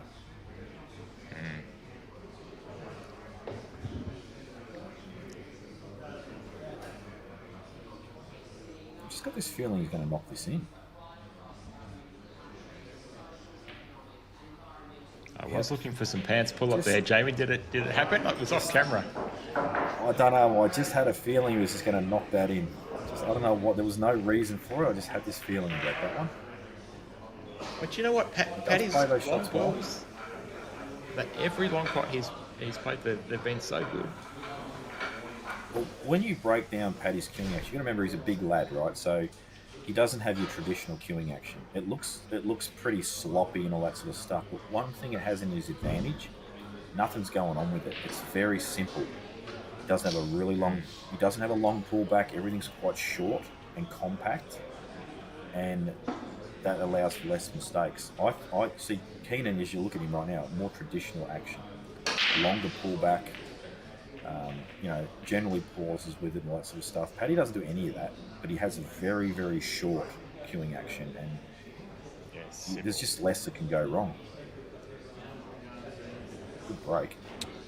And Reds look great. Just interested to If know that whether plant, that if black. that plant's on down the left, those 2 yellows, then yellows look great as well. Yeah, it's just a yellow near the black, and also if the black goes clean in the middle.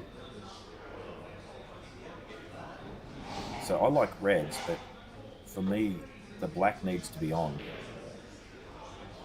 I wonder if he could the black that his cue will be closest to if he cued over that red. That red ball closest to the white, he could play that off the black to the right centre. Yep. If you're going to go this way, you need to clear the top 2 balls next if the black doesn't go to the centre. You could also pop this one, play the one to the left of the 2, and then play that red off the black as well in the middle. Oh, yes.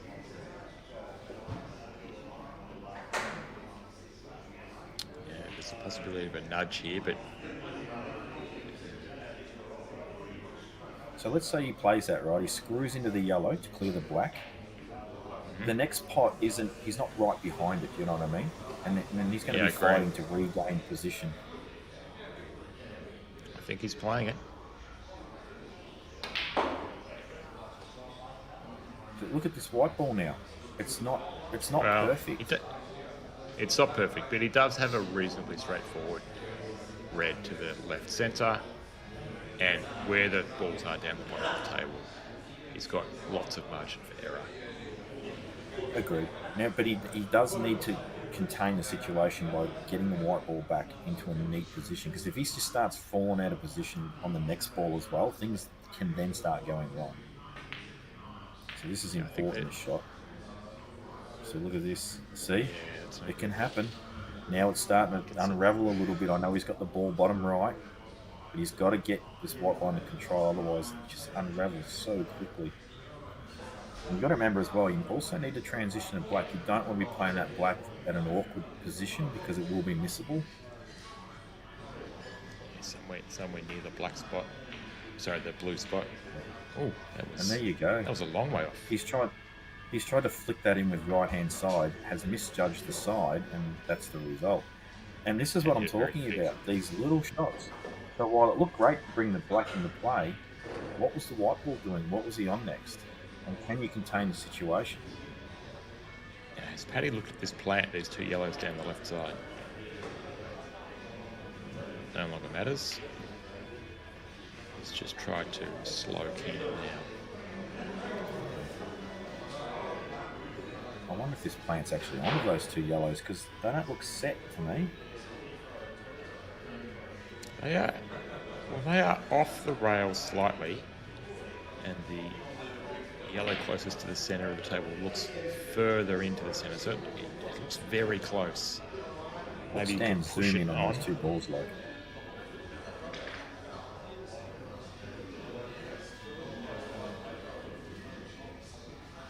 He's got the mobile camera, not the drone. I don't think the drone's in play today, but he's got the 360 camera. He might be able to zoom in on those two yellows so we can have a look at them. Yeah, and Keenan has opened the gap up again. You're right, they are off the rail, aren't they? Yeah, I think you're right, mate. I think it's one that Yeah, I think- you can play it on in such a way that you push the yellow in one direction or another to make it on. The problem is you can't reverse the angles, because if you want to reverse, you've got to hit the left-hand side as we view it of the yellow, but the cushion's in the way. So that's why I'm thinking it might reverse it the wrong way. That's not bad, Dan. Oh, that's miles off the rail. That is Okay, very that's close to being definitely on. set. That is definitely on. Which makes me wonder why Paddy hasn't pulled the trigger on this. That's a good shot. But now he's probably going to pull these two yellows out, and we're never going to find out now, and this has just ruined my entire day. Is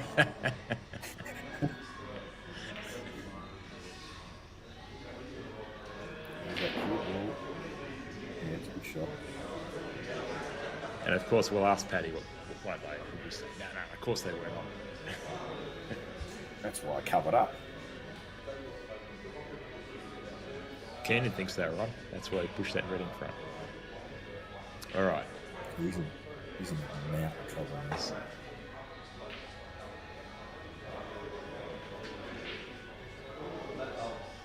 It's a pretty good result with the white ball. I don't think the So cut's ball in on the the middle. left centre. Ball in the right middle. It's got the one on the right. Ball on the right middle. I think if he goes to the top of the table, there's only a plan. So it's the ball on the right middle. He's going to clear the two close together. I don't understand why he's not pulling the trigger here.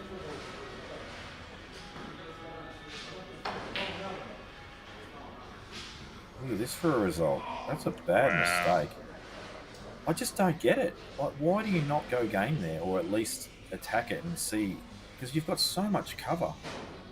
Those two yellows that he just hit, one of them went to the bottom right. And if Yeah. you had an angle where the ball's on the left side of it, you can just play the other one the other corner. So it was such a. He's got a ridiculous result there, by the way. He's got a he's somehow managed to cover 2 reds. Yeah, Keenan's just wishing that this red went to the other yellow over the pocket for the turnover, but I think even that's covered. The worst thing you can do right now is touch these 2 reds. Can he not take it to the top left? I guess he can't. If he's He's going to play a not. billiard shot. He's going to play the flick off and play the turnover. I like this. This is probably, honestly, the only shot I can really see that will benefit him. Can't pop balls. Can't play the direct turnover, so... Is he going to clear 2 yellows here? The one to the right, the one is the red's right next to. Will that go to the right centre as he also puts the one over the pocket? Sure does. What a shot. Geez, he's been playing these turnover shots well. I've got to give him full credit for that. I agree. I would have missed that by probably half a foot minimum if I played that shot. Now, I don't think he knew where the white was going because he played that at very good pace. Yeah, I'm surprised he didn't play it to just leave the white in the jaws. I agree. But geez, this is important to hit now. We can't give a ball in hand here. It's simple clearance. 3 cushions.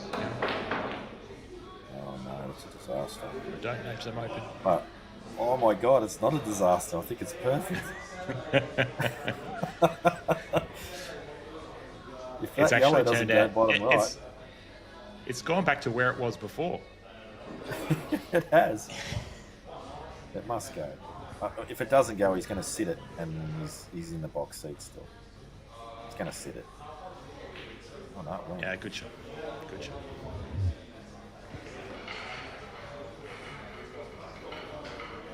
I would like the whiteboard being a little further away from the yellow than this. Just got a bit of a jabby shot, this one. Coming back off the cushion. Oh, he's good.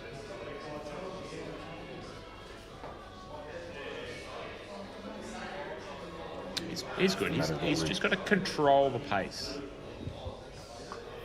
Now, do you play this soft screw in the middle, or do you play the other one with a bit of run inside off 2 rails and get straight on the yellow over the middle? I think It's all about the transition to the black. Yes, and I wonder if you can leave a thin cut to the middle to run off 2 cushions and come back into the line of the black. It's a little bit straight. Had he been like a few inches shorter, the shot I'm suggesting might have been on. It's going to come straight back though.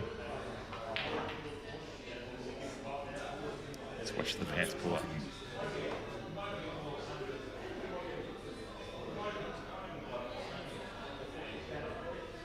He should get this. He's been promised that one. Yeah, you should.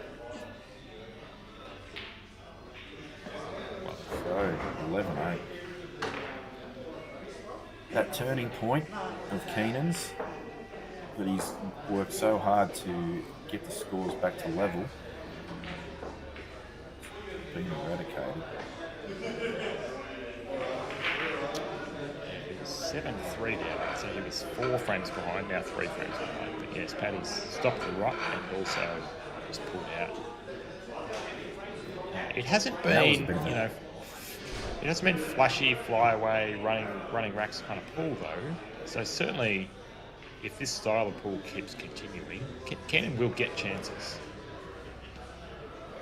Yeah, that was a little bit scrappy, that frame. I didn't realise there were so many here watching it, but there you go, there's a bit of a crowd.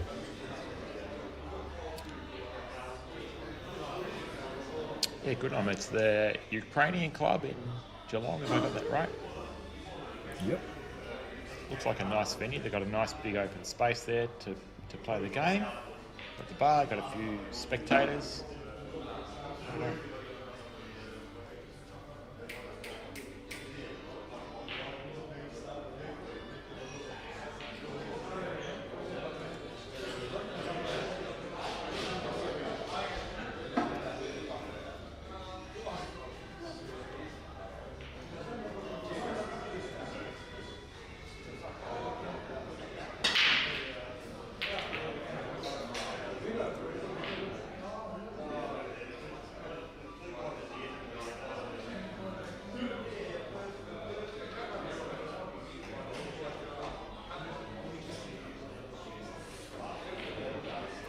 Tell you what, the breaks have been pretty big on the whole this match.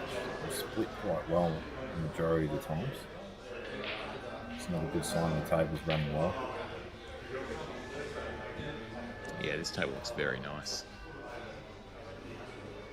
It makes me want to play it now. I wonder what the cloth is that they have on. I presume it's a straw 16 double one, but I don't really see any marks on this. It's either relatively new or in very good nick. At the very least. It's probably, I think they've been putting the FSN cloth on in Geelong. I know if Peter O'Keefe has actually reclothed it, probably got FSN on it. I know he likes the cloth, it's a bit cheaper as well to put on. And I know Slate's been using it. And I actually thought, I'd had a couple of bad experiences with it, but to be fair, it played fine in Geelong, so from what I can tell, it just needs to be well maintained, the cloth, it needs to be brushed and ironed and kept flat.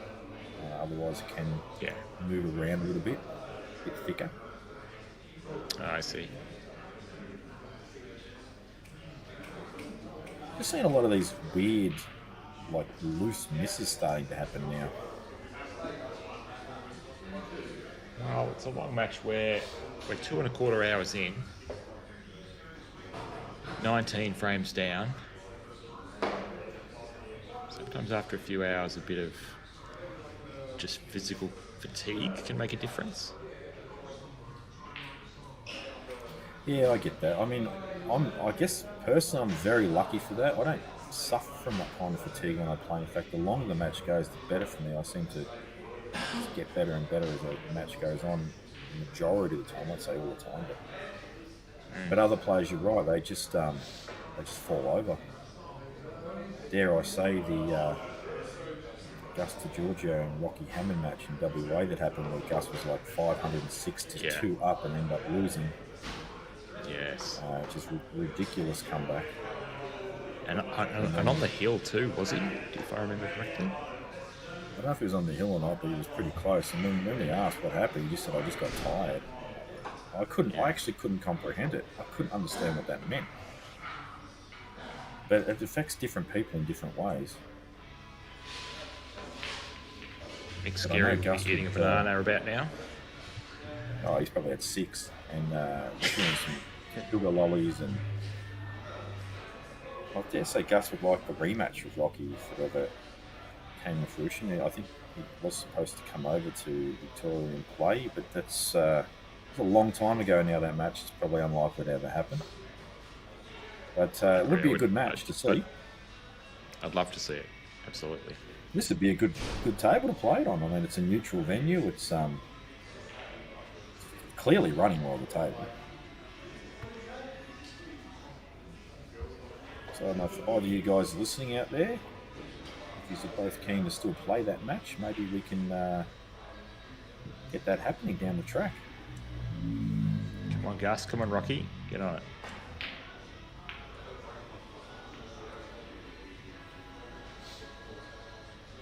So it's hard to tell what goes on with the WA boys as well a lot of the time, because obviously they're a little more isolated than the other states, so you don't see them get to the big comps as much.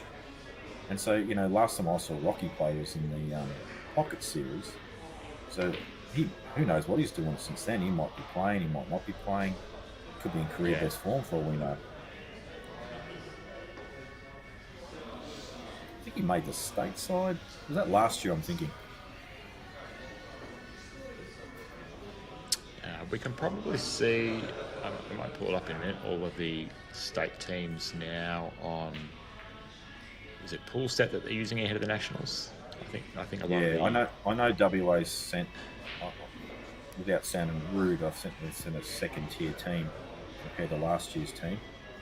But I think there's a couple of states that haven't certainly sent their strongest possible team this year. So I'm not sure what all the reasons are. I think WA, if they weren't going to win it last year, you've got to sort of feel that that was their year to win, in my opinion. They had such a superstar lineup.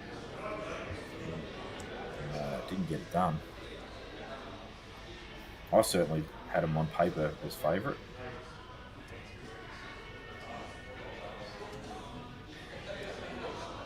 Just scanning the whilst the teams are not loaded in yet, but the singles in, I can't see them team singles. Yeah, I'd be surprised if any of those guys that played last year are even playing this year. Maybe Ben Foster to try and defend his singles title, but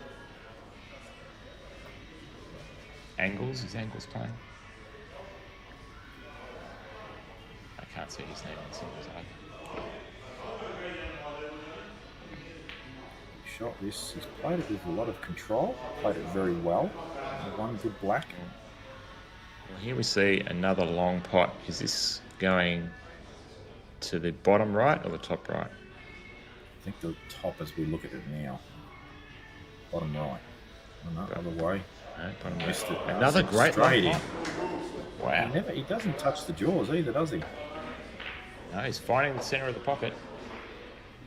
And that was a good clearance too, and that was a slower clearance. You know, he didn't rush through that one. He took a bit more time on it. So another 10 frames up, so they're going to take a break.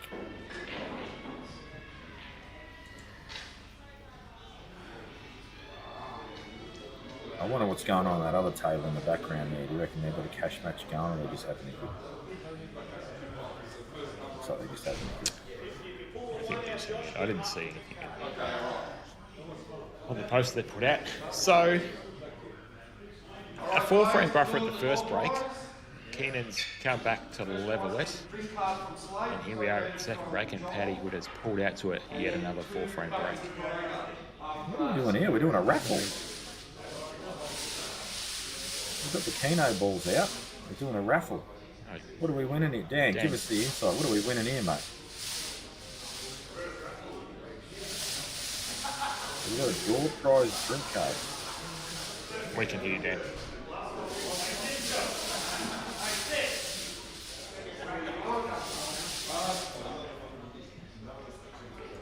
So Dax's name came up there. He's just sent me through the WA stateside. And other than a few names, I actually don't know a lot of these players. So the names I do know is Ben Judge, Simon Gray, Brody Conroy. I actually don't know any of the other names. So there could be some new talent coming through from WA to represent. I hope so. It'd be great to see some new young talent coming through. That'd be fantastic. Now, for anyone who's watching on the live stream, we can hear Dan chatting to us in the background. We just want to know if you could hear Dan when he was telling us about the door prize guys. If these guys from WA, these new guys don't play well, Simon Gray he will swear at them into form. I love a good Simon Gray match. How many door prizes have we got?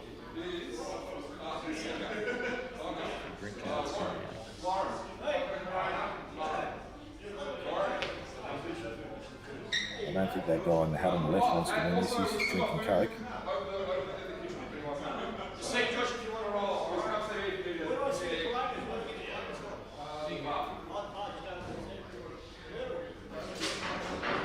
I'm just getting some inside gossip on this WA team. And we might as well talk about it because it's obviously Keenan from WA. So I'll give you the names of the players.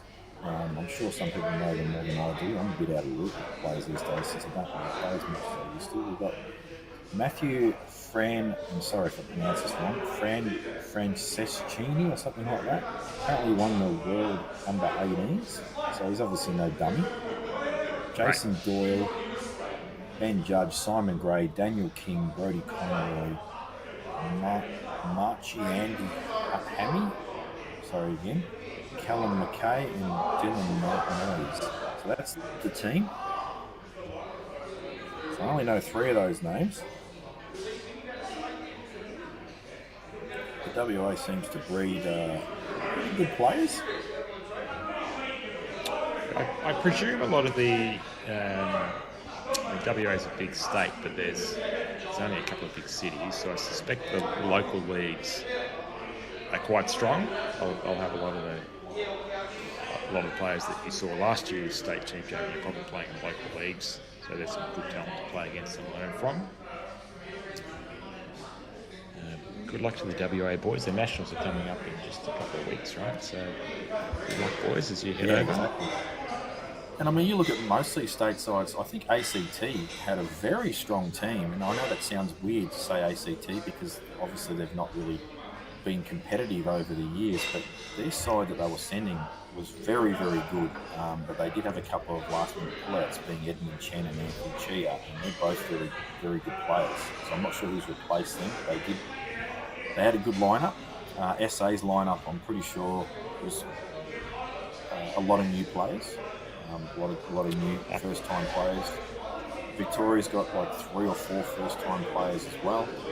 Queensland's, I can't remember it, but I actually thought being in Queensland would be a hell of a lot stronger than it is. It's beatable, let's put it that way. I can list off the players that are in the singles for you. So let's try and start with Queensland.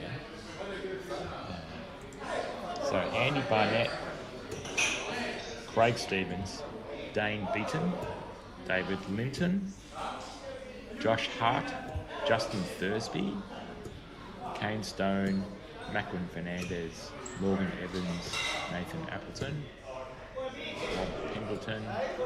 That's it. Now, I don't know if all of them are in the open team, but they are all listed as the Australian singles. Well, you know what? That's not a bad team.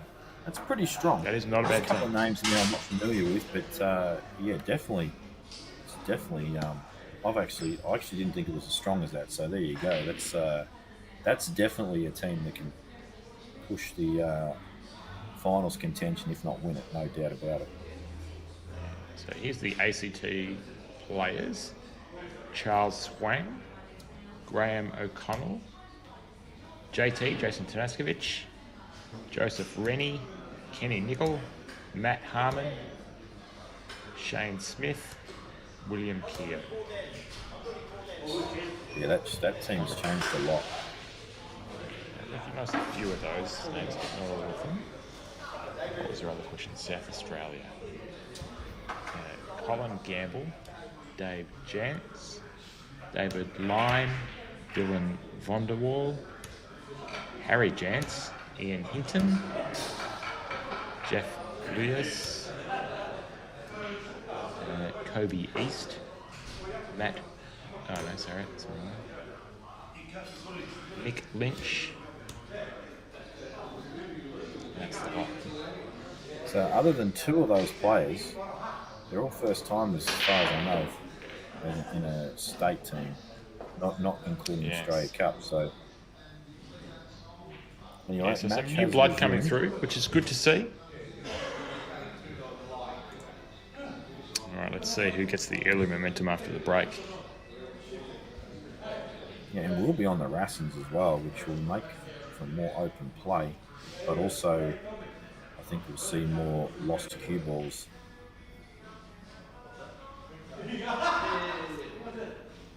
Very. I agree. Are the important for Rassins, Canada I open haven't played on the Rassins. Are they 6x3 or are they 7x4? play. Yeah, it's pretty much like a supreme replacement, except the middles. The one that I've seen and had a hit on. The middle pockets were so ridiculous, and I mean ridiculous, that you could cut them in from anywhere. They were enormous. I don't know whether they've been changed since then or not.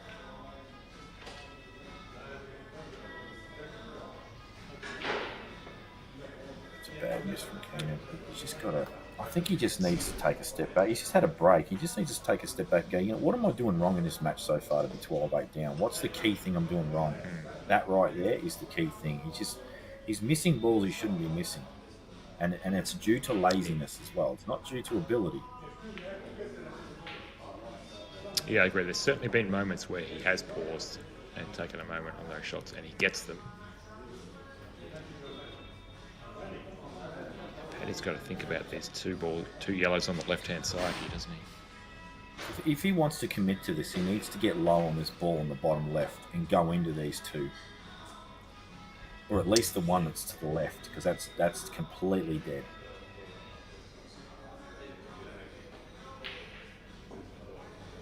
done exactly that. So this is a big shot coming up. If this turns out well, frame over. I mean, he's going to get the Doesn't ball. want to overplay this. Is he going to be on something? Is the question. The chances What were a high. great result. What a great result. That's probably as good as you could ever ask for.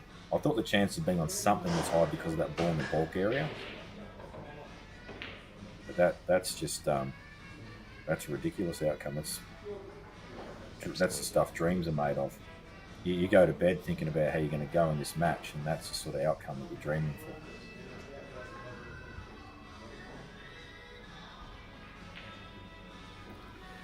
So you just see there, Paddy's queuing actually had a really long bridge queuing off the rail, but he only pulls the cue back, and you'll see here as well, just a very small amount. Doesn't do much at all with his queuing, and I think that's one of the reasons why he's a pretty good clean potter. Once again, he just doesn't do much. He hardly even pull the cue back then.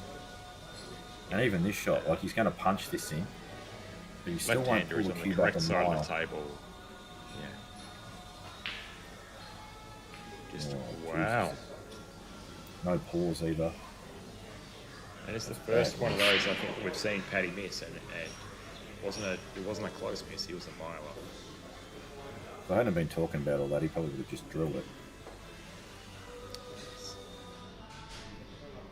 I would have liked to see Keenan walk around the table here and just take it.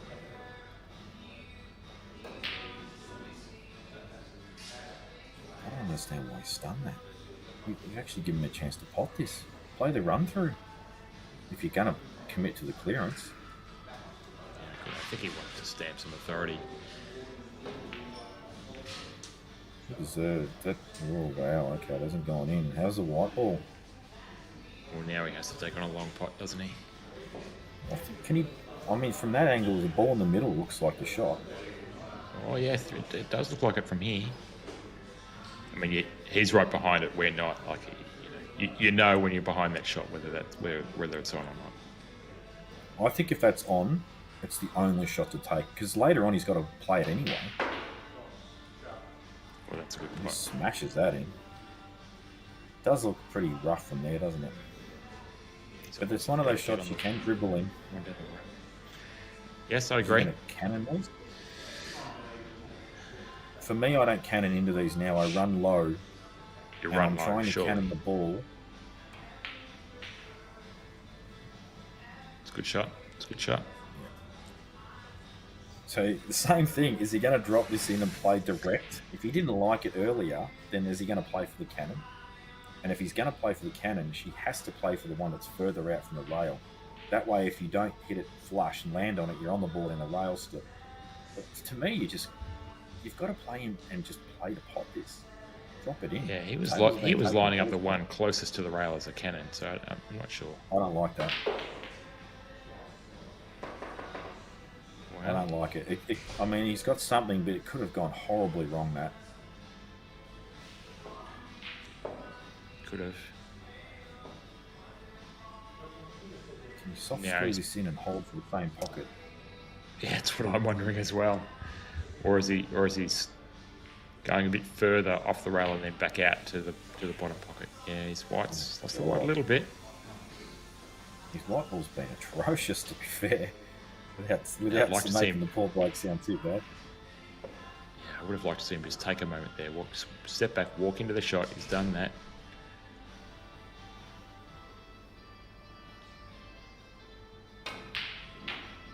Great shot.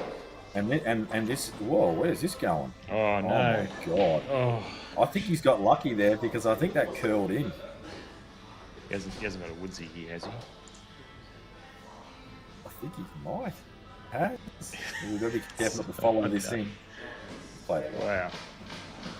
Well done. I can't believe, like, he's cued that crisp. I can't believe that's got near the middle pocket. That just shows you how well the table's moving. Yes. So much pace on the table.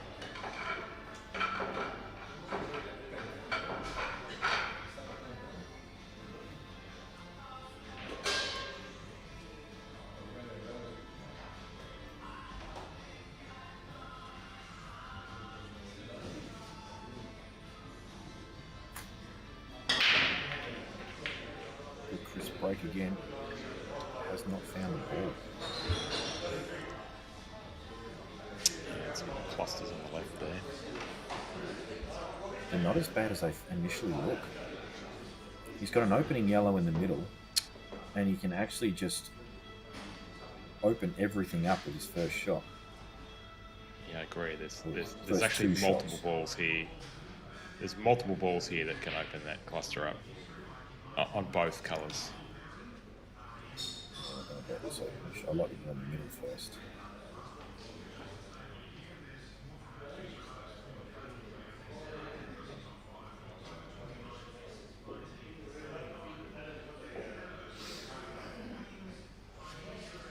Do you think the red? I mean, I think Keenan's going to take yellows, but wait. I was going to ask if the red bottom left went to the bottom left pocket. Yes. It definitely goes. Yeah, I'm thinking ahead to Paddy, he could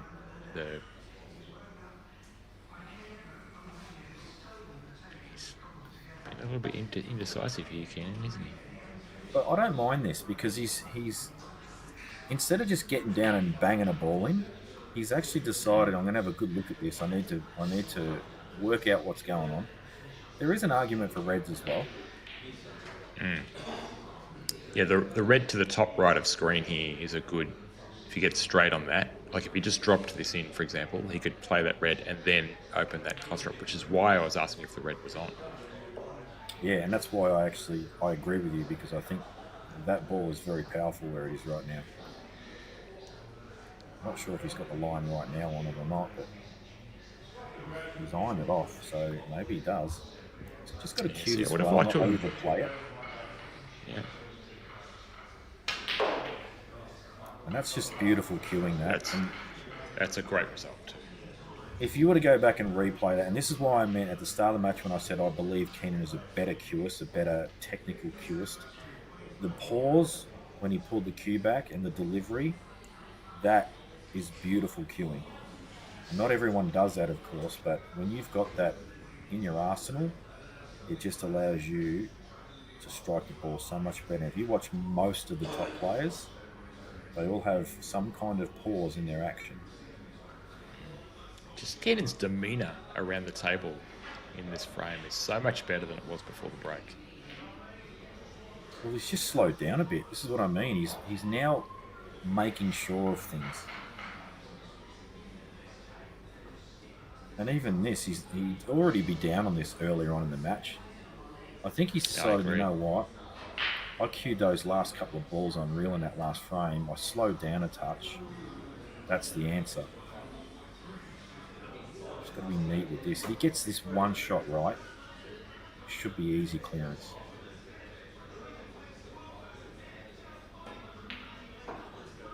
I just played it beautiful. Geez, the white balls just kept going. I thought it was perfect, but it's actually turned out not amazing. But he does have a backup ball. Yeah, and he definitely knew that as well. So this time he's. Yeah, I just think the way he's looking at the game right now is so much better.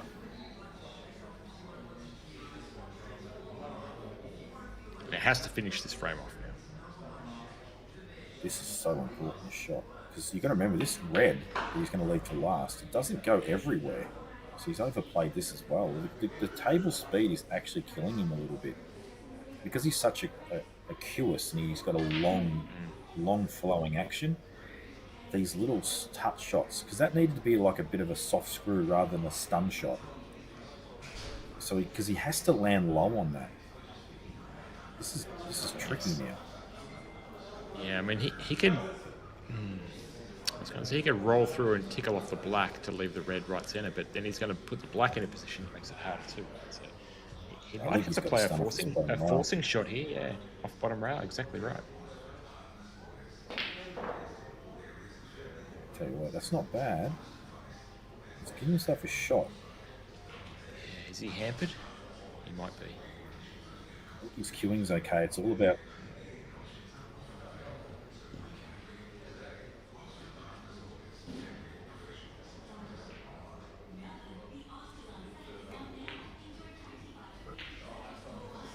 How's his line? He'll settle for that. I know it's not great, but he'll settle for it because it's a shot. And if he gets this clearance, it's been slow in comparison to some of the other ones, but this, it's much better to watch.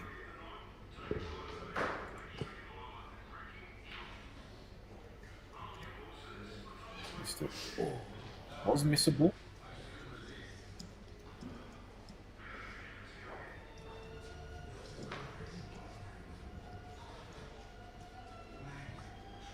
Yeah, completely agree. Wow, what is this? Oh, okay, fair enough. I didn't think it was that easy. It's a good shot. Surely he plays the top left here. If he swings around, he's just got. He'll have a choice of 3 to 4 balls. Yeah. Yeah, but there are so many. There's so many pathways here for him.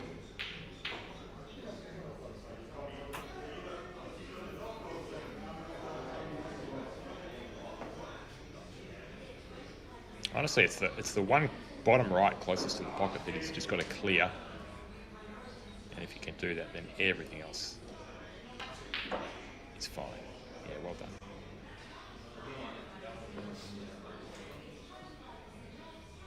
Should be okay here. Just got to make sure he doesn't fall short on this because he's just a bit straighter than what you'd like. Yeah, good shot. Beautiful. If he was slightly straighter on that ball, it's more central to the table. We play it now because it's of the 3 balls, it's the hardest ball, but it's probably going to be his last ball now.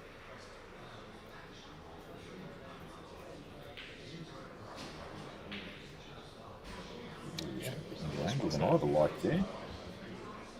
You just want to be just off straight and just stun. Stun for the bottom right. I think is what he wanted to do. I just think this table's flying. I really do. Don't get me wrong. I'm not criticising. I love it, but it's catching him out a little bit here and there.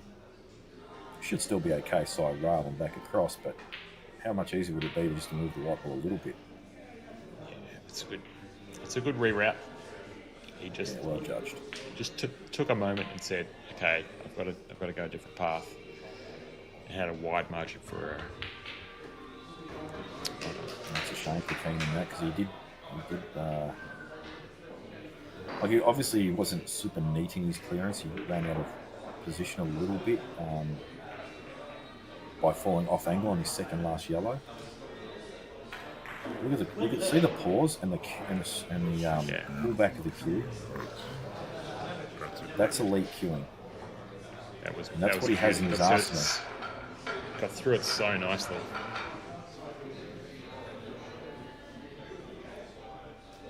It's just a matter of being consistent with that.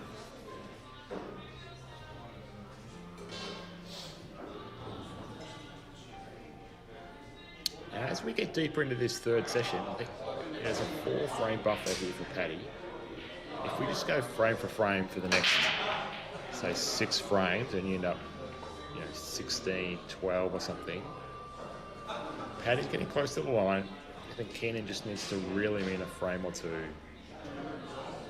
in this session. This isn't the frame you would have wanted. I think he'd much prefer open play, Keenan, but as I said at the start of the match, they're not always going to be like, they're not all going to be open every frame.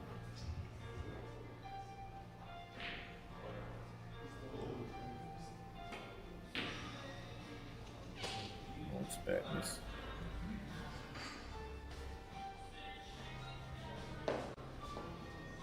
Don't know if it's going to be a blessing in disguise or not. Yeah, it's open table here for Paddy.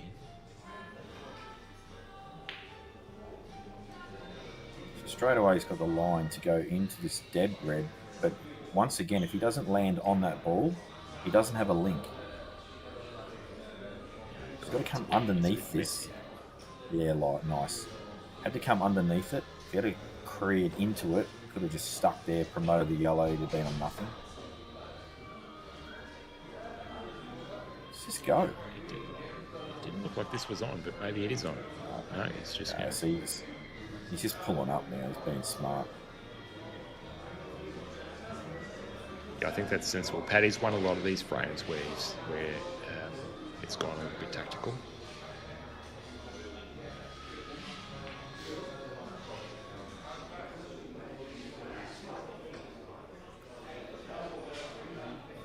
I don't mind playing this yet. This is the yellow I'd be playing as well. I don't know if he can get to the cutting angle of it. Maybe could.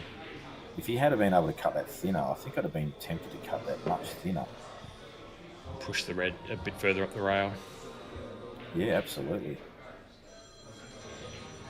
See, Paddy's just in the mode now. I'm just going to promote him like dead balls. Just put you in trouble again, put you under pressure. This is not an easy turnover because he's so close to the yellow. Yeah, he does love a turnover. I wonder if he could come around to the other... I don't know what the angle's like. Could he come around to the other side of the table? Sort of cross it, play it thinner. But the reds are all on. Right, so he can... I think he's in all sorts. He's got the pot to the top left. He's got the cut in the middle, which might be flirting with the off. He could play I the think he could cut that. You could play the yellow onto the red near the centre and push it up behind the yellow. Yep, I don't mind that either, except it's going to get brought into place straight away. It's just decide to cover up. That's not bad. It's well executed. Like that's absolutely what he intended to play.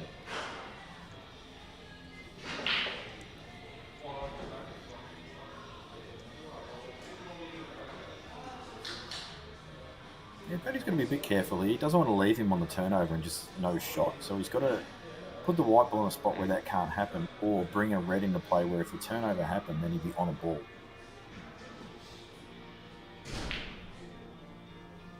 And that is not it. So this turnover is definitely coming now. And I'll tell you what, if he catches the bottom side of this yellow and it comes off the side cushion, it could actually get in front of the white ball and leave him snookered. Yeah. Well, this is one area of the match that Keenan has absolutely played better than Paddy, is the turnover shots.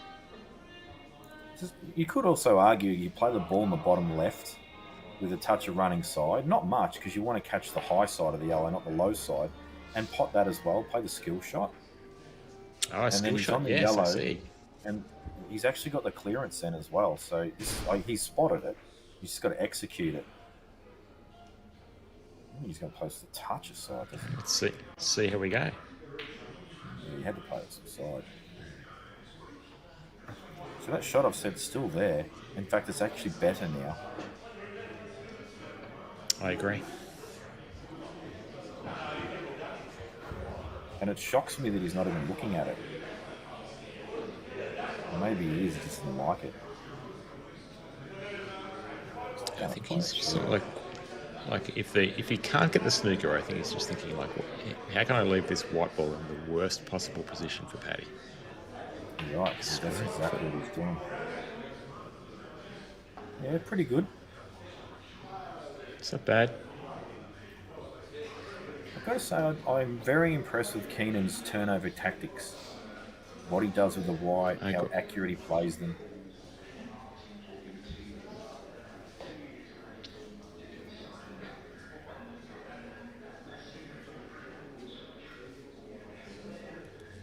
Yeah, Paddy has to play this, doesn't he? Punch it and just use the yellow as the kickback. He's just got to make sure he can get the white out of there. Well done.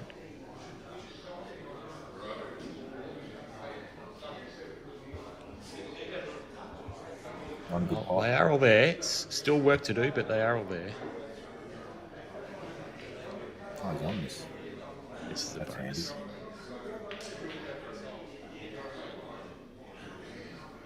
White ball for me had to be off the cushion there. Off the rail. He needed to just come off far enough to be able to play a little start and screw shot. And jack up. He could play the one he's closest to and come off two rails. You don't think that's flirting with the in-off angle? It looks to me, I obviously do. It's difficult to tell on camera.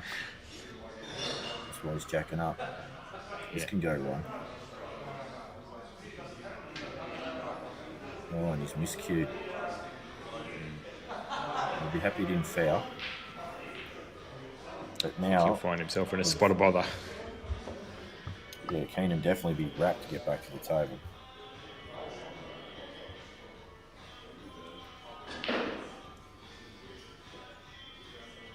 He needs to just So make what sure he's done this is there- really tight. Yeah. He's just made sure that if he doesn't get this spot on, what does he leave? He's actually overplayed it, which has been one of Keenan's probably biggest mistakes in this match so far. Is he's overplaying shots, and that's because of his fluent action. Yeah, is the red next to the yellow on if he pots the first one? I think it is. I reckon it is. Do you think he tried to play that off the red? I think it's insane to do that because I think the chances of it being even more on would be less. Yeah, especially at that pace, which means it was just a big miss. Keenan was straight down on that. Surely plant on? this doesn't go. Surely not. If this is on, he's actually been ridiculously unlucky. He's got it's naturally just going to leave the white for the other centre too. Wow, that was close. I think it could have been made on. There's a bit of traffic now for the black and the yellow into that centre pocket. Jeez, I don't know if I want to play this now. I know it's. I know It's not. you. Why isn't he playing the yellow down the rail to clear the red?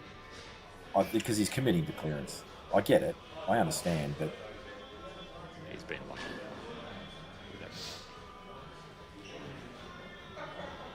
like he's going to commit. That ball down the rail, he's decided is not a problem for him. I understand the mindset of wanting to make this clearance, but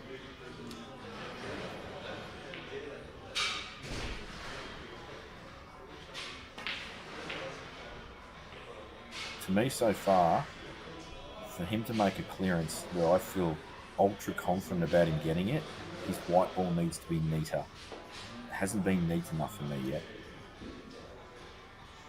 And even It's now, yellow like, the yellow, it does go in front of the red to the centre by the red. He probably just needs to drop it in. but here's the thing, right? He's going to be playing the ball in the middle. He's going to leave the ball to the rail last, and then he's actually got to leave the right angle, then transition back out for the black, and play a black under pressure. Because if he misses it, it's instant loss of frame. Now, obviously, these are the sort of clearances you need to get when you're playing well, and if you're going to win matches like this. But if you can avoid doing it, then you do.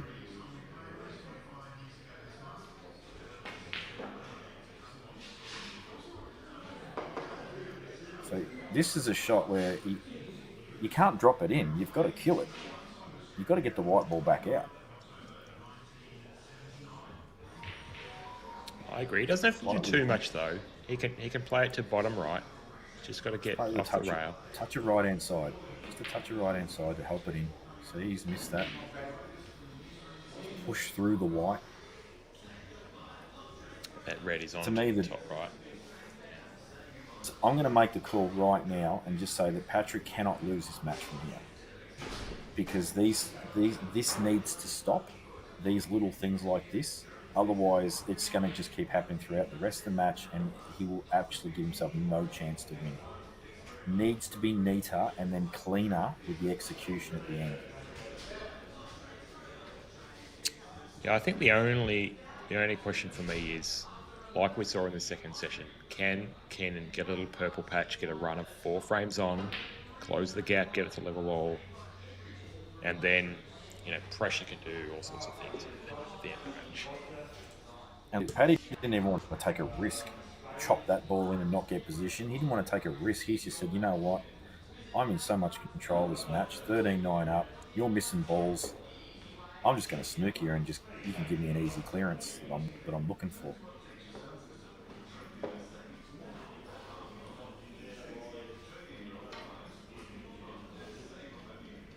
Not much you can do here except just pretty much give it a whack. I mean, if he catches just 2 rails and catches the right-hand side of the red, and it pushes the other red more central to the table, and the white ball comes down the right-hand side of the table, That's a possible safety. He has done what I thought he might do and just belted it. And the chances of him getting safer is obviously almost zero.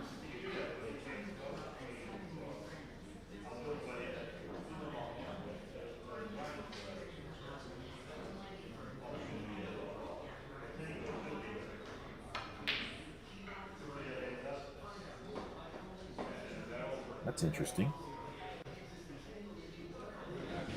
Does he play this with running side or does he swing it off two?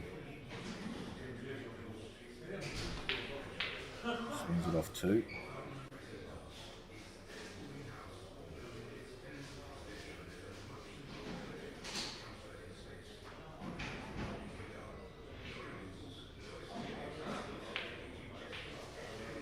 No mistake there. And 14-9. This is starting to look very worrisome for Keenan. At least he needs to get to 10 for that double-digit number. I know it doesn't seem like much and doesn't really seem to mean anything, but when you see two numbers on your name, or one number on your name and two numbers on your opponent, it actually mentally, whether you realise it or not, has an impact.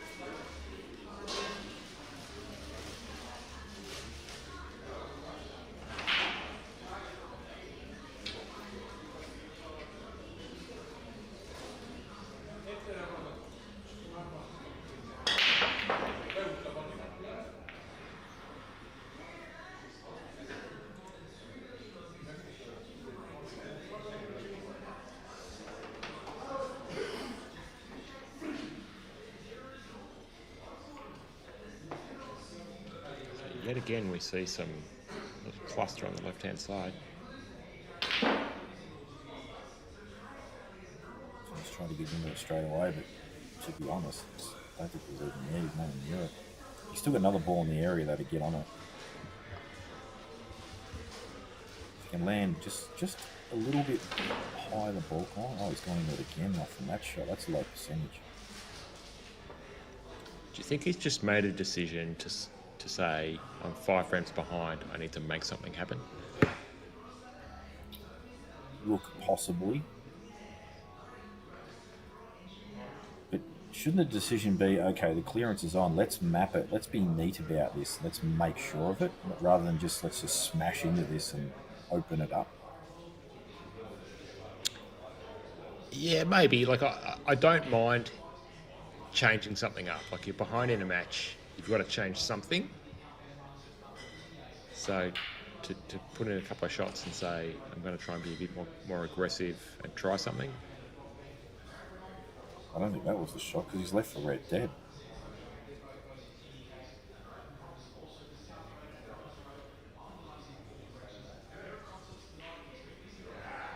I don't know. I just think he's. I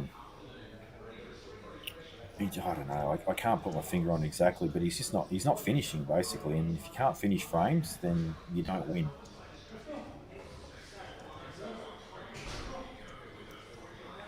But the table speed for me has definitely caught him out on at least 10 occasions. At least, it's a good shot. Yeah, it's lost the weight a couple of times. And almost every time, it's been overhitting the white.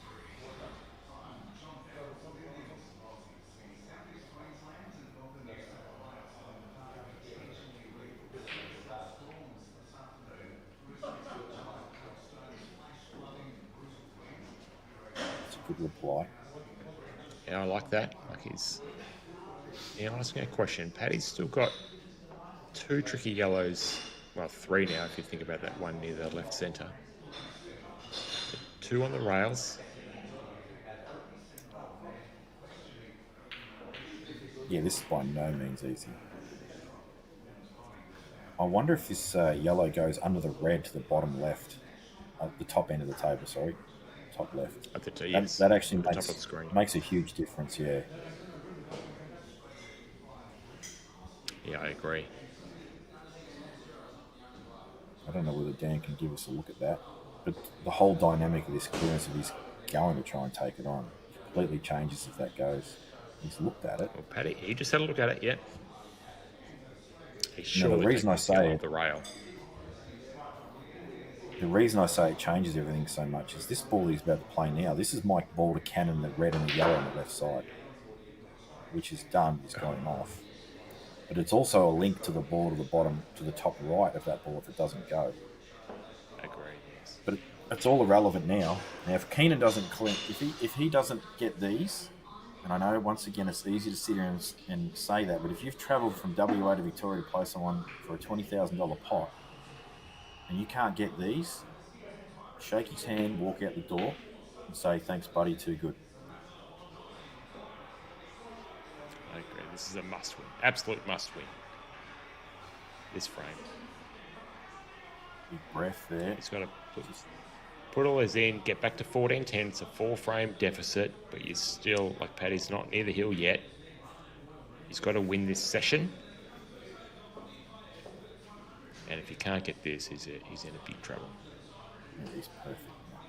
Just a little stun for the other ball in there. Okay, just play a crazy shot instead and almost stick yourself on the ball. There's no need for that. That went in the middle, There was no transition off the ball. No need to move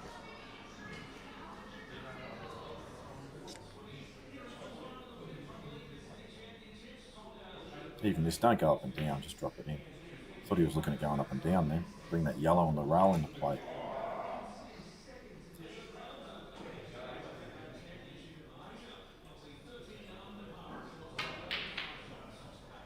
God, even that's... I mean, he's okay.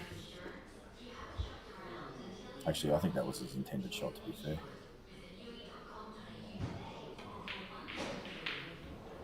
Okay, so he's not shaking his hand and walking out just yet.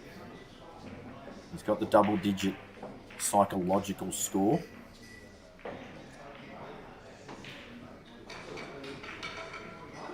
Well, he's got to see he was 4 frame down at the break. Right, so after the first session, what was it? 7-3. So he was 4 frames down in the first session. In the second session, it was 5-all because he was still 4 frames down. He's got to win this third session. He doesn't have to get level, but he has to close the gap. Yeah, he's all smiles, having a bit of a laugh out there as well. So at least he's maintained good spirits. He's enjoying himself.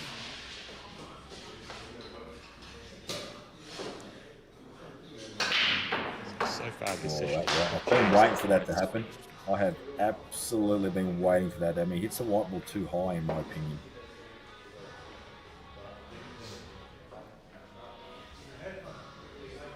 Look at these reds. And look at them, yeah. And he gets ball in hand. Surely he puts it... Eliminate the one... I think everything goes, yeah? So it's just a matter of the one that's most restricted, which to me is the one that's near the black to the right of it. So deal with that ASAP. Yes, he might screw into it now. We'll see. No, I think it's on. I think he just plays this, gets position, and then just says thank you. Does the next red to the left of it go? Oh, that's right. They're all on now. They're all yeah. On. Yeah, let's assume that black next anyway. the red next to the black. Let's assume that goes left center. I'm sure it does. Yeah. And now it's just a matter of take your time, map these, figure out what your order is.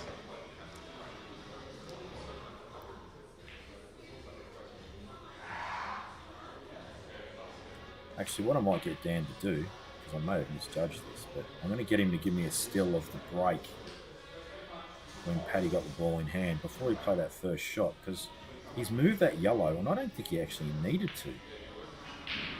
Oh, he's missed. This might be a good chance if Dan's quick enough to just give me a still of the table right after the break. I wonder if that red had to go off the yellow if it didn't go clean, because he didn't need to do that if it went clean. So I'll give Paddy the benefit of the doubt and say that was the only way he was going to get that red in. See, I think it was on. See, look at that red has to go past that yellow. Oh, actually, no, maybe not. No, okay, fair call. To me, initially I thought it was just on, especially with the red over the pocket. You know, you can even be less accurate with it. Yeah. I mean, that's why I hesitated when you said look at these reds because of that particular one. Now, Keenan tried to extract the yellow top left and was quite a ways off because the table just so responsive, took the white and zipped it around. But he made the classic mistake, right? So when you play a ball with bottom into the middle, people, they go, all right, I'll play it with side so that way it kicks off the rail, but the bottom actually kicks it. Yes. So when the bottom hits the rail, it's like it's got side on it. So when you put side on it, it actually Skill throws shot? it a mile. Great skill shot. Yeah, and it was several inches high of the yellow, so it was.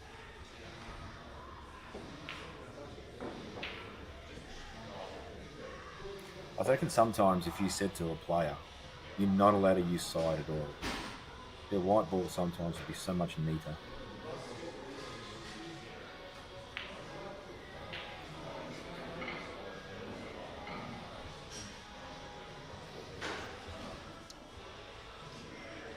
So Paddy Hood's going to be back out to a 5-frame buffer.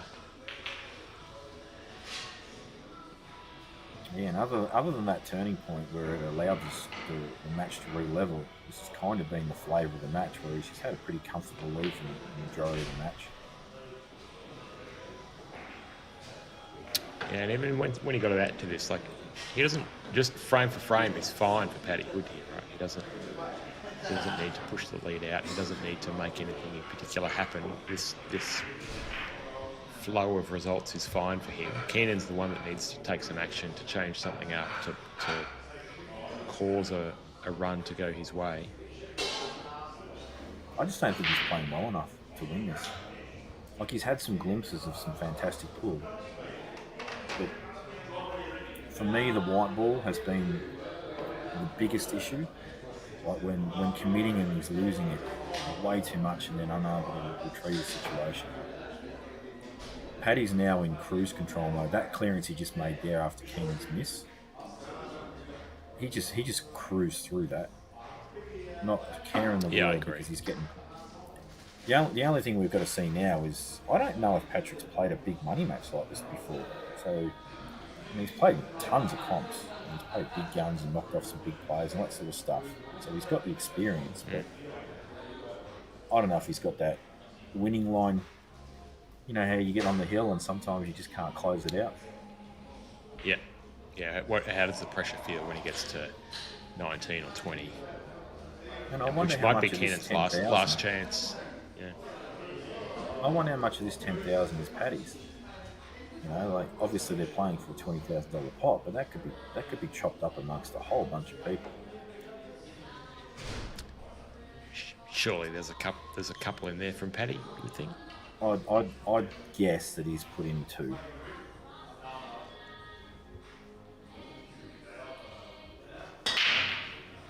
And I wonder if they've got a return match planned as well, regardless of the result. That's a good question, actually, yeah. Because even if Keenan goes on and loses this match, which I honestly believe he will now, I don't think it will dent his confidence to believe that he's got the ability to win a return match in WA. Yeah, I would say 2 things about Keenan. One is, I think you're right about the control of the white ball, but also for me, he's just been inconsistent. He's actually played some very good frames and he's cued some very good balls. He just hasn't done it consistently enough. And I think that's due to the laziness that he's shown sometimes when he's addressed the shot. Right. Whereas Paddy has been very consistent, and actually, because of the way Keenan's played, Paddy's been on mop-up duties a lot of the time. It's, you know, he can come to the table. He's angled himself in the jaws there. He has, yeah. Does have the red understand to the the top right of clearance. the screen, but yeah. Where was he that's a going? good Was he question. going to leave the double till last on the red? What was the plan? Maybe he tries to move it right now.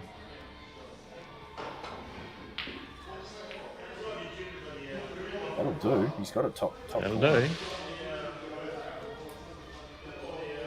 do. That they don't link very easily, but he does have some options. It might go back to the bottom left of the screen too. Actually, that's a good point. In fact, it definitely does, so yes. And I think this one goes... Do you reckon this red goes to the top right as well, in the middle of the table? If it does, that's definitely a shot. Always. What's he doing? He's not trying to taking double. it on. Oh, safety. Accidental double kiss. I would have thought at least the cut surprised was at up that to the shot. right centre. Yeah. And once again, Keenan's been presented with a table that's, you know, it's not the worst in the world. One ball down the rail, everything else is pretty nice. Yeah, and he's actually got a result here where he can follow through and get neat on this one down the rail.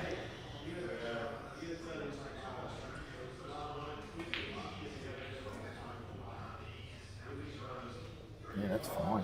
Would have loved to have just It's very had a good. touch of that. I mean, he doesn't. The next pot he doesn't have to do much with, so it doesn't really matter. He's not screwing back, is he? Surely not. I think he was just worried about shirt foul on the red. But this is fine. Probably bumps into the highest yellow here. And that's fine as long as it's soft. Oh, he's not on this. No, he's got to play the plant. He's got to give us a little bit as well to pull it off the rail and back out for the ball in the opposite corner now. This is a bit dodgy.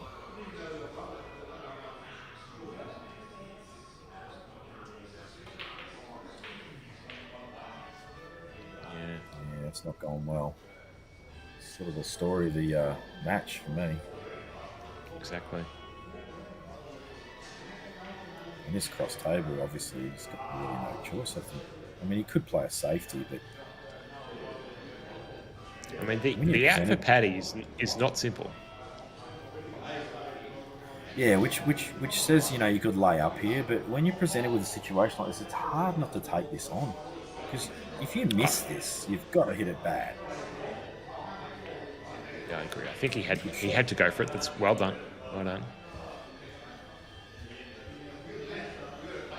And he missed a shot like this earlier on in the match by a long way. Needs to get this. Yeah. He's killing it well. You can Well just done. sort of tell when that pause is very pronounced. Rarely does he miss.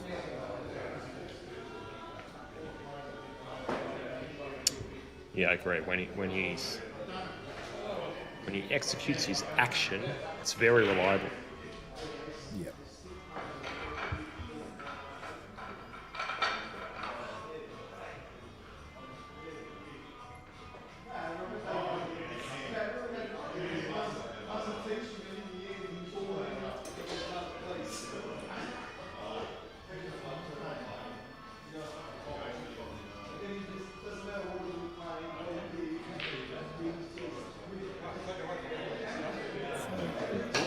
In the scheme of the match, geez, he nearly took that.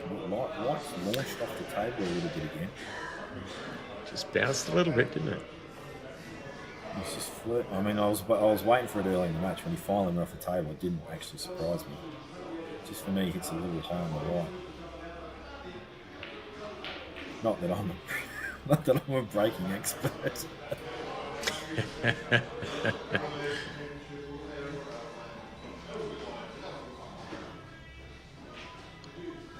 Now, these balls down the bottom right, even though they're a bit clustered, they do actually link. Yep. The real problem ball is this one in the bulk area. We play it now. And This is good. This is good. I like this. I like this. Yeah, it's good.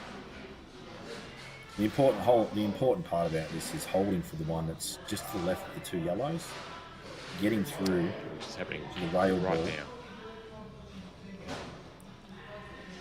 So I think he has to get through to the rail ball here and then play that with some running side off the two rails. Trying to stun out for it or leave it to last could be dodgy. Not too much He's on angle. it. I think he's going on it. away But from can you clear the yellow? Like for me, he had to be a bit straighter so he can get the white ball to travel without any cannon. See what happens. Got finger taps and short feathers, and he's played it well.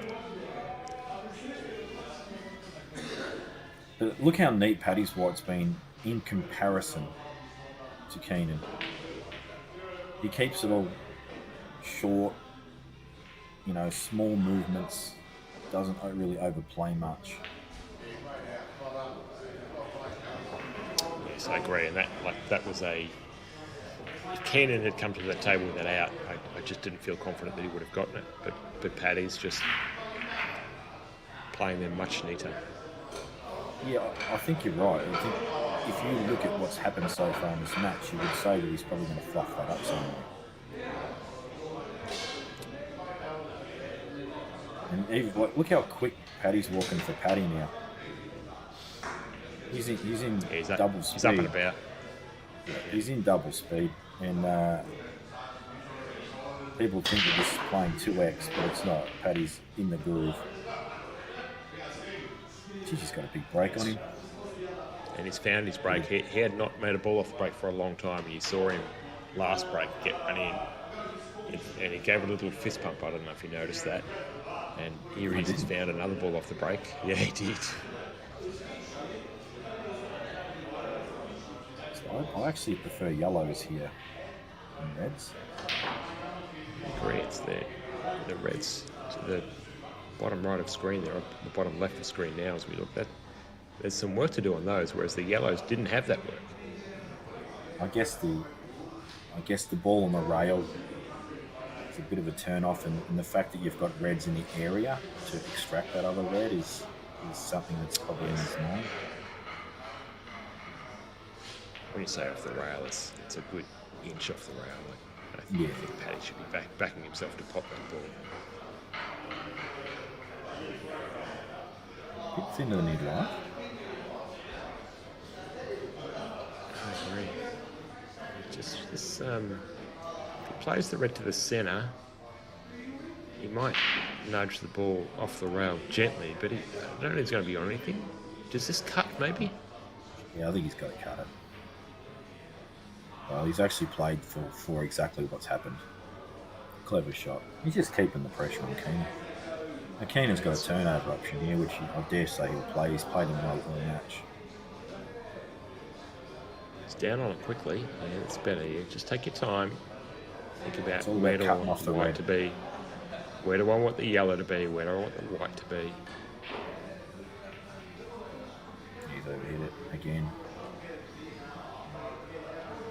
Everything's overhit. Now, Paddy's played these long balls well all night. Let's see if we can knock another one.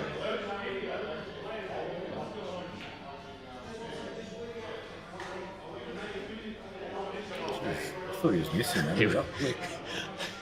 He was up and on the next shot very quickly and very confident, and we were waiting for it to roll in, weren't we? This is not easy to hold. Oh, that's clever. Has he got a Is he on result? it? No, he hasn't. No. I didn't think he could hold. I really liked what he did there. Just unfortunate. That was a possibility for him to nudge it in the way. Does it still go? I think it does. Great shot. And he's definitely in full flow now. I just don't see him missing Yeah. this. They're He's missable, not but he several of these today already. plays him down the rail well. He's dragged this one though. It's straight in. Lovely. I'll tell you what, the lady that wears the oversized clothing might be singing. Easy to get a bit of unwanted side on those drag shots, but there was just no sign of that black ever deviating right straight into the huddle.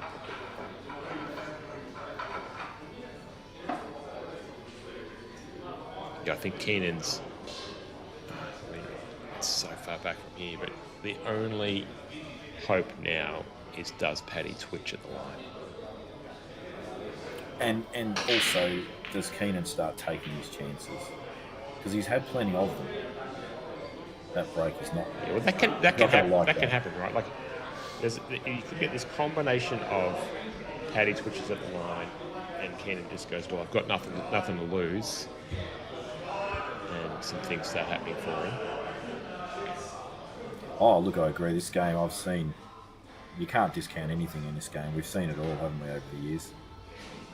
Ridiculous comebacks, huge chokes, twitches, the whole lot. It's all happened at some point or another in various matches. But if this flavour stays the way it is right now, this is one-way traffic for me.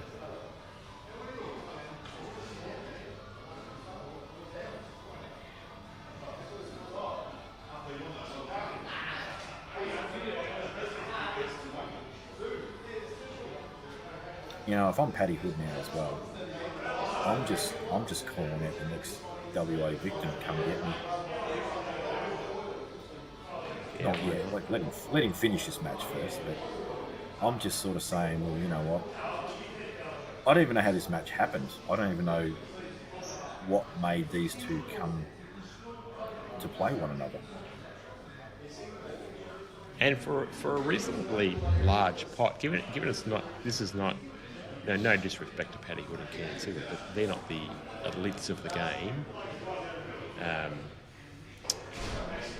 So it's a reasonably large pot for two players who are both very solid, but not players that you'd count in the top 10 in the country. Yeah, and I mean he's been off the scene as far as nationals, tournament play, any of that for years. And although we don't know what he's been doing, I'm pretty sure he is in Kalgoorlie where Dax lives. It's not exactly the hugest talent pool over there. There's probably a few guys that are good, but there's not a whole league of players that you can draw on to compete against each other. So it's just weird how it's Keenan, if you know what I mean. Like, he's come out of nowhere. It could have been any other WA guy that you see all the time, but he's just I'll play. I just don't know how it happened. Maybe he's put the call out to Dakota and Dakota got scared. And Paddy stepped up instead. Do you know what, though? I think- It is great. It is good to see a couple of players. Like, this has generated some interest. Like I said, it's a nice sized pot. I'd love to see more of these sorts of matches. Oh, for sure. One thing's for sure as well, Keenan will definitely not be short of self-confidence. He's a self-confident lad. He's got a good, strong beard game, gets to the gym. And he's got all these attributes that would, present as an alpha. So he will definitely not be shy of confidence. He's going to have to probably most likely lick his wounds on this match. I hate to be the early crower, but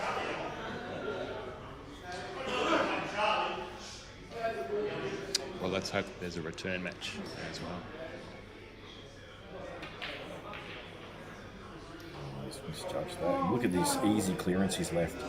So he's gone through this clearance, he's taken quite a bit of time, and then he's just played that loose shot and just handed Paddy the frame.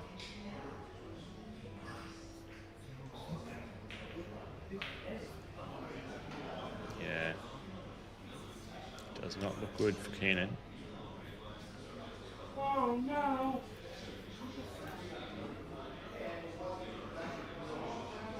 I don't know if you can hear that background noise or not. Sorry I if you can hear the background noise. That's okay. Unfortunately, I think this microphone picks up everything, but my young blokes in the background having a bit of Thomas the Tank Engine action.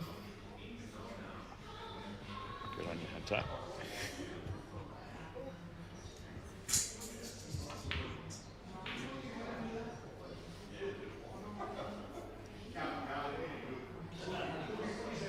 So 18-11 is imminent. Look how neat his wide is now. Like, nothing's overhead. It's just nice and crisp.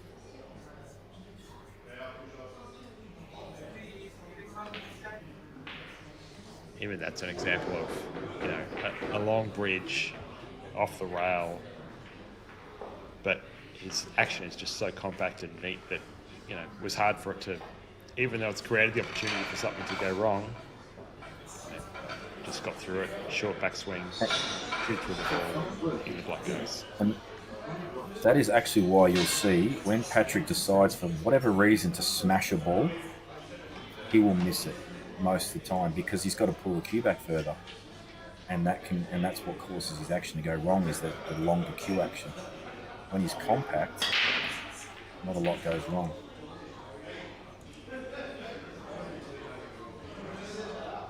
Ooh, dry break. Dry break, but it's messy. Oh, it's not a dry break. He's potted ball. He's potted red. Didn't even see it.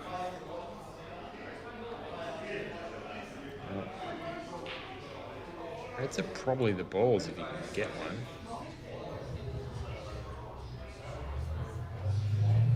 Yeah, this is one of those frames.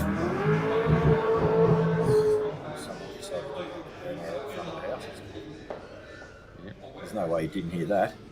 Sorry about that. Definitely got that. Didn't sound like Thomas the Probably Tank. get that. Probably get that in this area once a day.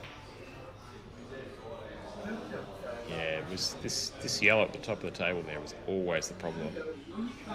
And now I don't know how he's going to get back there.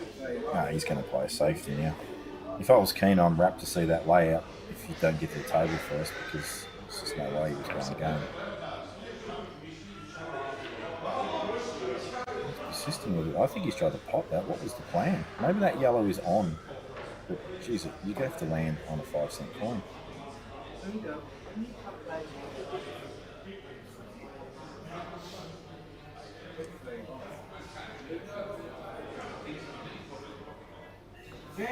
I'm just wondering if I can.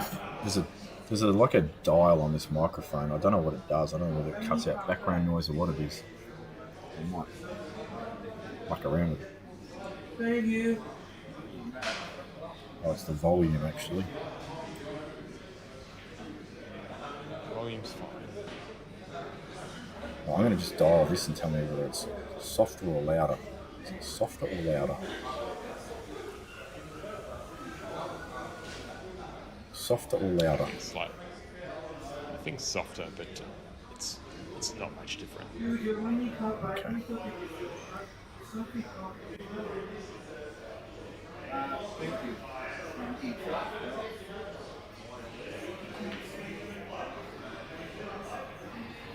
Oh, that's a dangerous shot from Keenan. Can you just imagine if he brought that don't yellow wanna into move play that. then? You know what, if I'm padding now and I'm 18-11 up, I just belt this out of there. That's what he's doing. It's a good shot. Played it intelligently as well.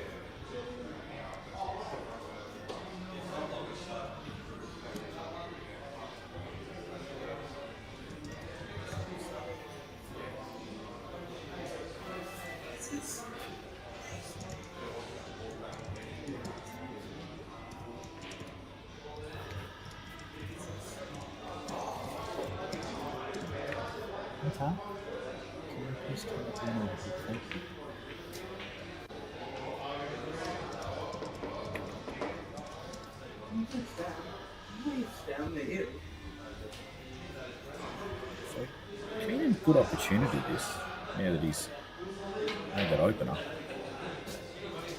Oh gosh. Oh no. Look at that white ball just keep rolling. Now he's in really no man's land. Can set this up though and leave a very, very tricky yellow. Doesn't want to leave the one over the pocket though. Yeah, he also doesn't want to leave the plant.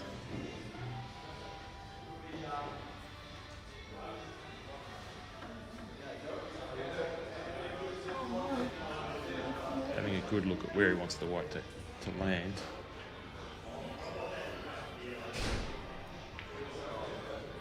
That was definitely the intention the whole time. And that's But pretty you know good what? because he's I not don't- straight. He's not straight behind the plant, and he's not on the one in the pocket. So he's got to. I don't like it because no matter what happens here, the chances of not cutting that red off is so low. Jeez, that's probably the only outcome you could imagine that is awful. Yeah. Straight down here, Paddy.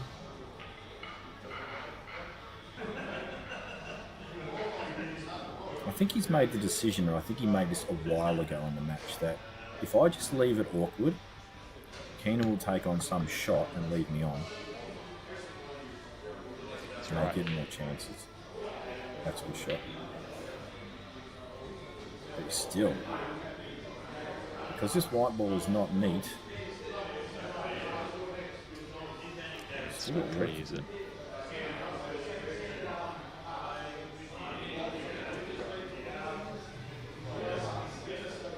it's pretty thin. Yeah, it's hard to see how he gets on the ball on the cushion. That's pretty good. Well, If that, he that'll lands do. on the side rail. He's almost a bit in between, isn't he? The other needed He has more to angle cue or this less. Well, he has to cue it in. He can't drop it in. He's got to cue this in. So at least so the white ball comes out, at least, parallel with the other red. And once again, one of those shots that he's need to cue in down the rail, he's missed. Tough shot, tough shot. Oh, absolutely missed it, for sure. Probably got closer than that one, to be fair.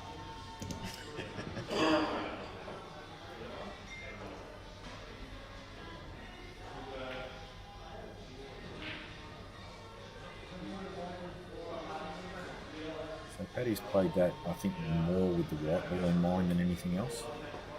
I agree. It seemed a little bit loose, but again, he's probably just in that mindset where he doesn't need to do much because Keenan has not been taking these chances. And having said that, by no means is the white ball intended to be there. Like, in line with the yellow and the black, to cut the ball off over the pocket is the shot. And if he pots it, then he's out. That's the first ball that Keenan's underhit all match. Yeah, another foot would have been great.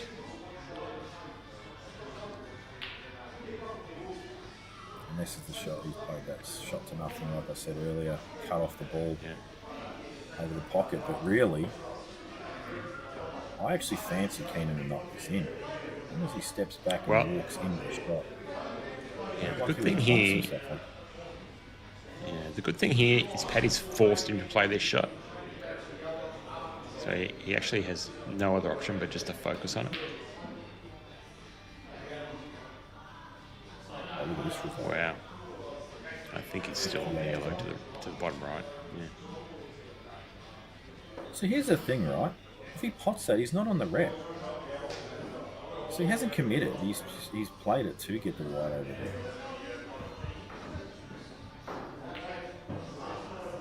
That's badness. Now, Jamie, I'm going to leave you. Mark Robertson is going to rejoin the commentary. And I'll leave you with him to finish off the match. Good luck, gents. No worries. Thank you, mate, for joining us. Cheers, Muddy. Good job. It was like listening to your voice, very soothing.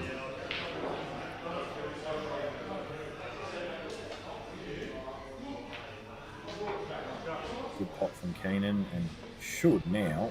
This has been a bit scrappy these last few shots, where they've missed balls that you would like to see them pot.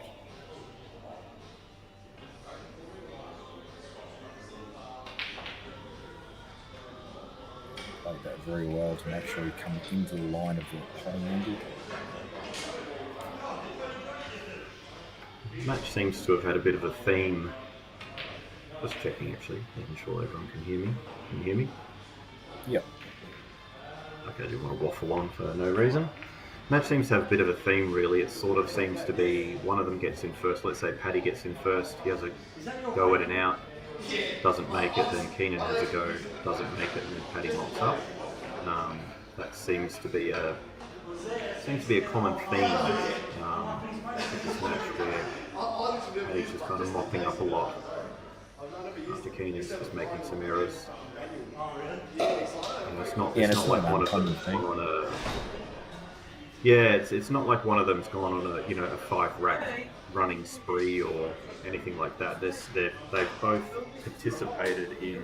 So it's been 30 frames. They've both participated in probably well over 20 of them. Absolutely, yeah. It hasn't been a huge number of clearances off the break or dry break. Yeah, I listened to you and Marty about Keenan and Paddy's white ball controls, big difference, and I'll probably put it down to that. Is I think why Paddy's ahead is he's just been a bit neater with the white, like those. Keenan sort of just throws in the occasional sort of loose white out of nowhere, and then it snowballs out of control. But Paddy's white, when he doesn't quite get it right, it's not as bad. And over 30 frames, that's going to translate into an 18-12 lead. Yeah, and I think a lot of the time that Keenan's white ball's been lost is when he overstuns a ball. Like, he doesn't seem to play like, especially on quick tables like this, you know, you can just play those little soft screws and those little, they're kind of like stabby sort of shots where, you know, you want to get a little bit of pace on the white, but you also want to kill the pace as well. So kind of like drags and soft screws and little shots like that where you're just killing the white all the time. And on zippy tables, that's important.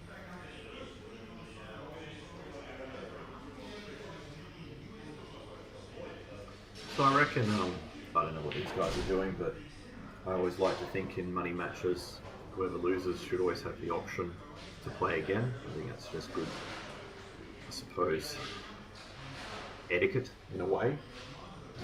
If I played someone and they beat me and I said, let's play again, it doesn't have to be right away. Or, you know, book it in for another time or, you know, another state or whatever it is. I'd like to think they'd say yes. If they just said no and then just for no reason, it'd be a little bit frustrating.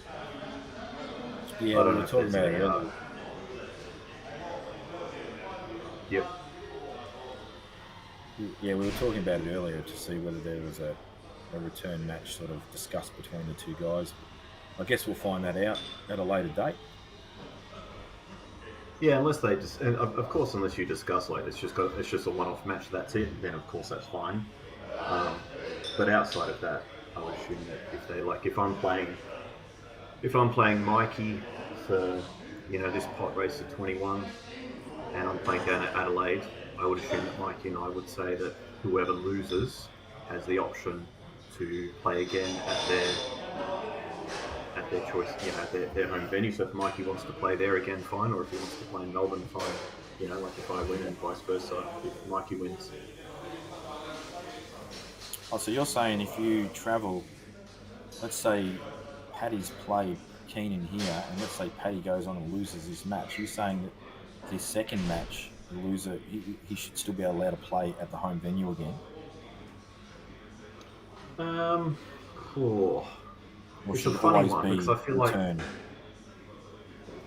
I feel like it should be loser's choice, but I think it's a bit harsh on the guy who's travelled. Nah, it should be a home and away. So even if Keenan wins this, if Paddy wants to go again, well, now Paddy's got to go to Keenan's state. That's only fair. Yeah, that's what I think too. Yeah. So let's say Paddy wins this, Keenan gets the choice if he wants to go again, and they organise a time and they play at a suitable venue of Keenan's choosing. It's obviously got to be a suitable venue. It can't be some his house. Well, I suppose it can be. And he's fine with that. But It'll be Dax's pub in Kalgoorlie. yeah. Probably would be. Strippers everywhere, and probably spilt drink all over the table. Dax's wild nights at the pub. I could imagine. I've just done a leg workout, Jamie, inspired by the spray you gave me a few days ago by being lazy in the gym. Wasn't a spray, Legs it was a aren't done. motivational comment. A motivational comment. Yeah. It was needed.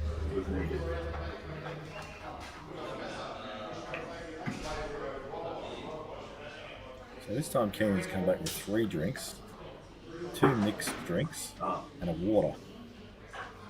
So he's at that point. Well, you know what? That's probably not crazy. If I'm in Keenan's corner and he's for 30 frames, he's been battling it out. He's sped up, he's slowed down, he's gone offensive, defensive. He's just tried all these things. You know what? Let's get some drinks in you. I think he started. I think he's been going since the start of the match. Not at a rapid pace, but just something to sip on. I'd like to see him hit the white a little lower. Oh my Still goodness, holding man. right. He's got to fix that break. Yeah, that's what I thought too. So the problem is, when you're putting the white off to the side like that, and then the white's pinging straight into a rail, like you've hit it very inaccurate. And he's hitting too high on the white. He's like almost punching down on it in a funny sort of. Oh no, he's not letting the cue go through the white. You know what I mean? And just having that power go through the pack. He's slapping it too high, and it's too much energy is staying with the white. You can tell it after his break. And if you look at the table, you've only got a few balls past the middle. They just didn't open.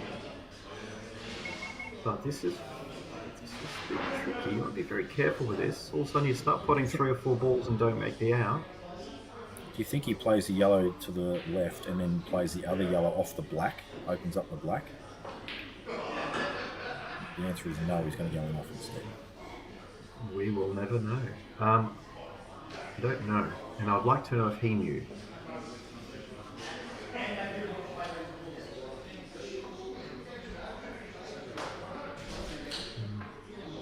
So if I'm Keenan here, I'm potting the ball on the rail first. I don't want to leave that.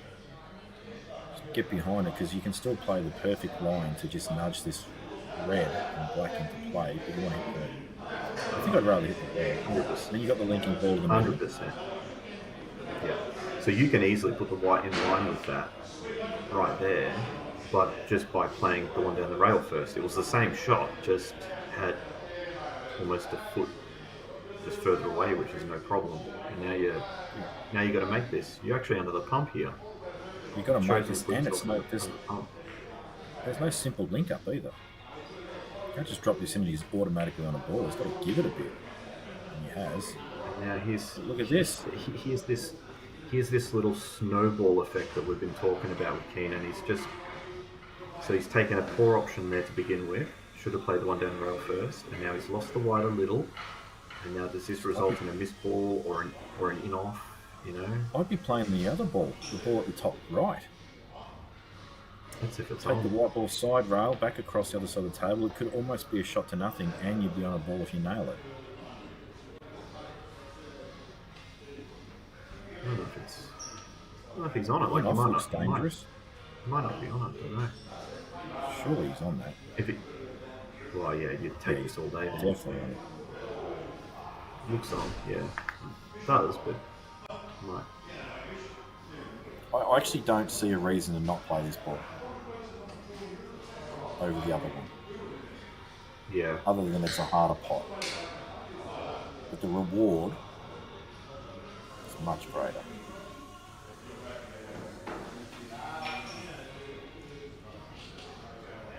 So this is white ball now. It's not. What's that pot on that long pot? In actual fact, if Paddy nails this, Paddy really should be walking down this bottom end of the table and having a look exactly where he wants everything. You know, have a look at it. What happens if it goes in or not? Is there, because it turns out it was a good shot and he's executed it well. But if he walked down here, he may have realised something different about the shot, or maybe there's a different shot entirely that he wants to play, but he won't know because he didn't walk down. And a problem with that is as well as you're not giving yourself the opportunity to learn as much as well, because you're very tunnel vision on your shot. You're not even looking at second options. You're just looking at first options. Well, if he's on that yellow between that gap, I highly doubt it, but that's very lucky if he is. So if you look at 2 or 3, you watch someone like it. Oh, this is blessed if he is. Oh my God. he's jacking up though. So if you watch someone like Justin play, he does that many laps around the table every shot because he's looking at everything. He's working out every option. And that may seem hard and taxing at first, and you may play poorly because of that at the start, because you maybe think you're overthinking. That's because you're trying to process so much information, you're getting confused.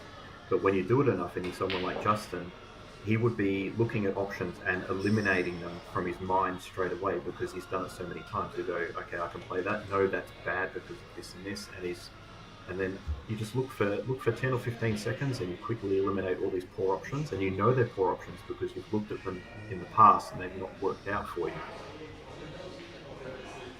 Yeah, I was saying that earlier. You start walking around the table a lot more, and you don't even realise you're doing it. It's just automatic. Yeah, it's natural. It's natural composure as well. Chalk the cue. You're regulating your breathing. It's just a natural way of just sort of composing yourself. Sometimes you walk around the table and you're not even actually looking at stuff.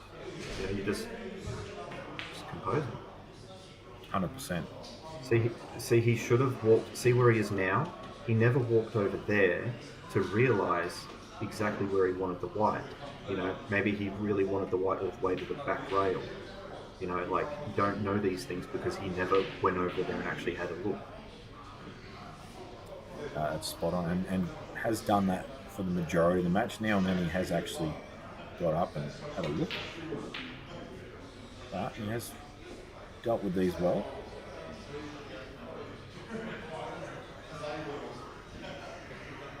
And I would say that is probably one of the best clearances he's played in the match. Even though that rattled. Heading 13. It's got to keep him off the hill for as long as possible. Like, you take if you can get it back to 2018, that's all right.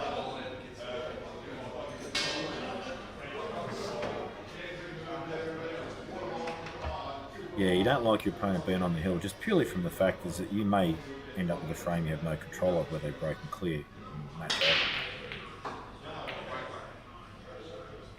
So you look at the split there from Paddy. He's almost gone in off. Okay, fine. But look at the power behind it. There's only 4 balls left in this end of the table. So the likelihood of you getting a ball in is just significantly higher. Yeah, and you screwed off it too. Yeah.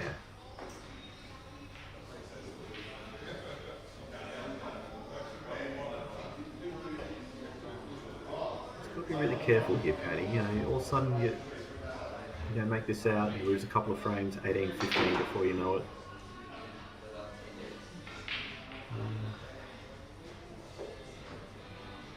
Be careful. You don't all of a sudden want to tighten up and go negative, but you just be careful. He hasn't really left himself anything there.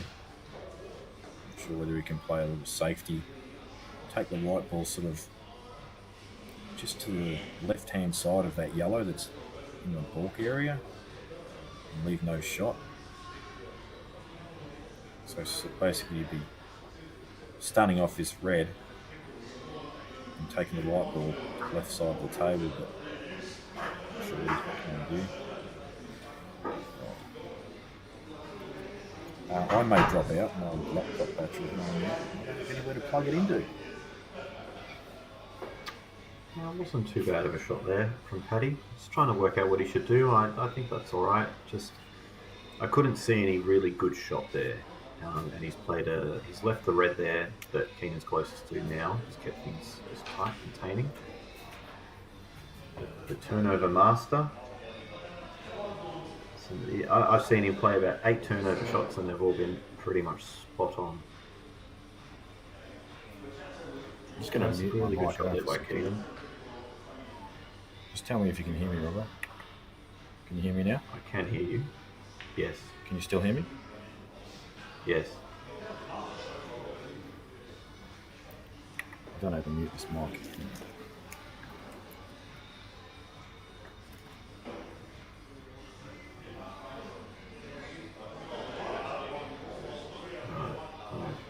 I can't hear you anymore, Jamie, if you are talking. It's gone very silent. I need to sound with my voice. So we've got yellows here. Is he going to do another turnover? Very tricky. I think maybe just a cane. Don't leave it so Paddy can just snooker you. Getting some coverage of that black pocket's not bad. So yeah, that's actually quite a good shot. Yeah. That's a very nice shot, Keenan. Yeah, it's very clever actually. I like it. All your yellows are on. Didn't leave Paddy anything. Yeah, you got him under the pump here. Good shot. Approved.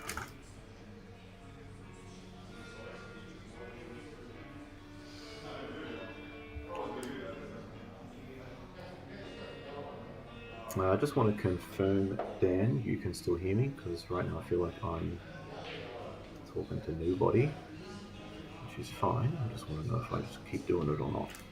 Okay, cool, you can hear me. Yes, Paddy couldn't really do much there.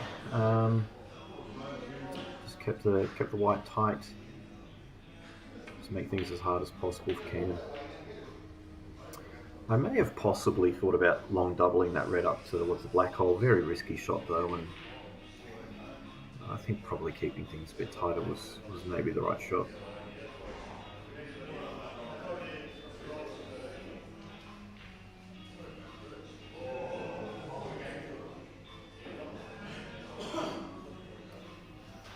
Oh, sorry about that. I literally have not a single PowerPoint free. Not a single PowerPoint free for your laptop No. from the IT guy. I've had to unplug one of my monitors. Every single PowerPoint's used. Every single power board spot, the whole lot. There's a lot of stuff plugged in here, right? I can imagine. Anyway, Keenan again.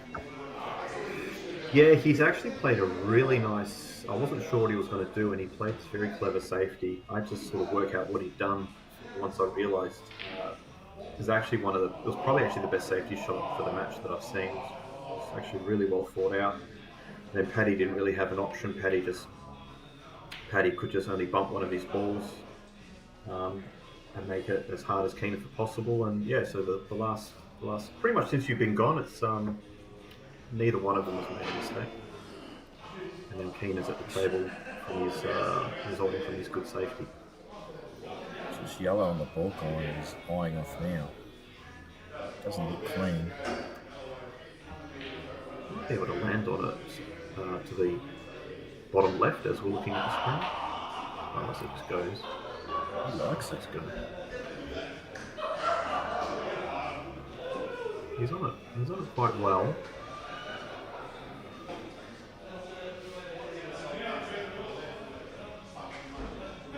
Definitely doesn't look on from this camera angle, does it?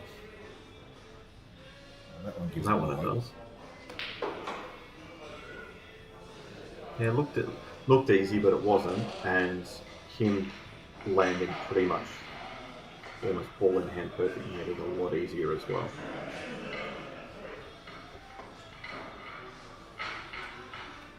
He's just slowed down again, which is good, taking his time. Played a couple of good safeties. He's taken this out quite nicely so far.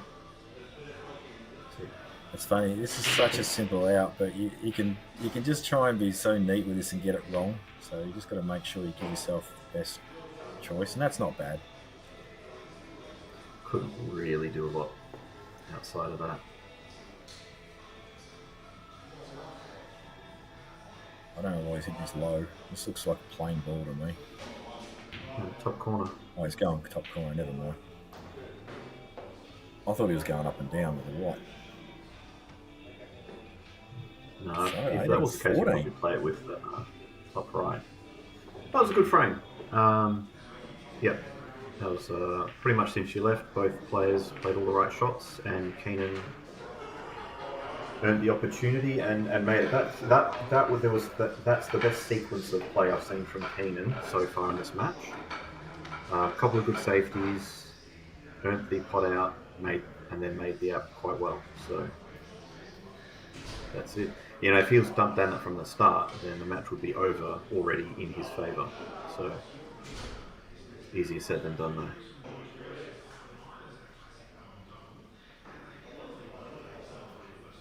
stop hitting this thing half ball and hit it lower. He looks lower now. He looks That's lower. much See that? better. Look at that. Look at that. I'll tell you what, right now he's going, yay, good break, and 2, why the hell didn't I do that 2 hours ago?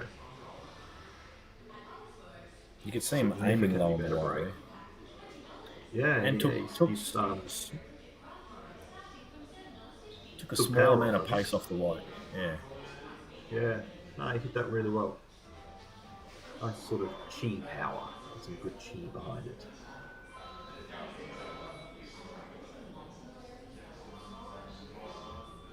That's it, taking his time. Just getting...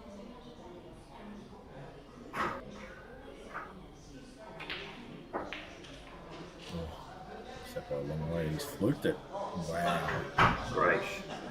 Great shot. See what happens when you take your time? It always works out one way or another.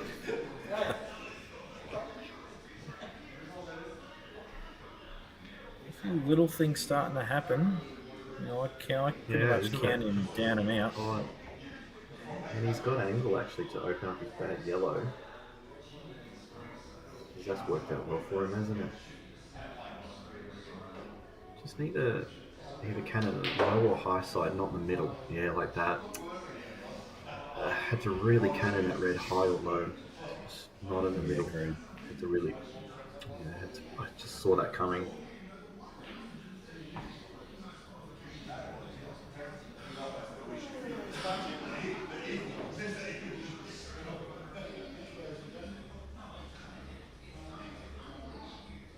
Yeah, what a mood killer that was for him.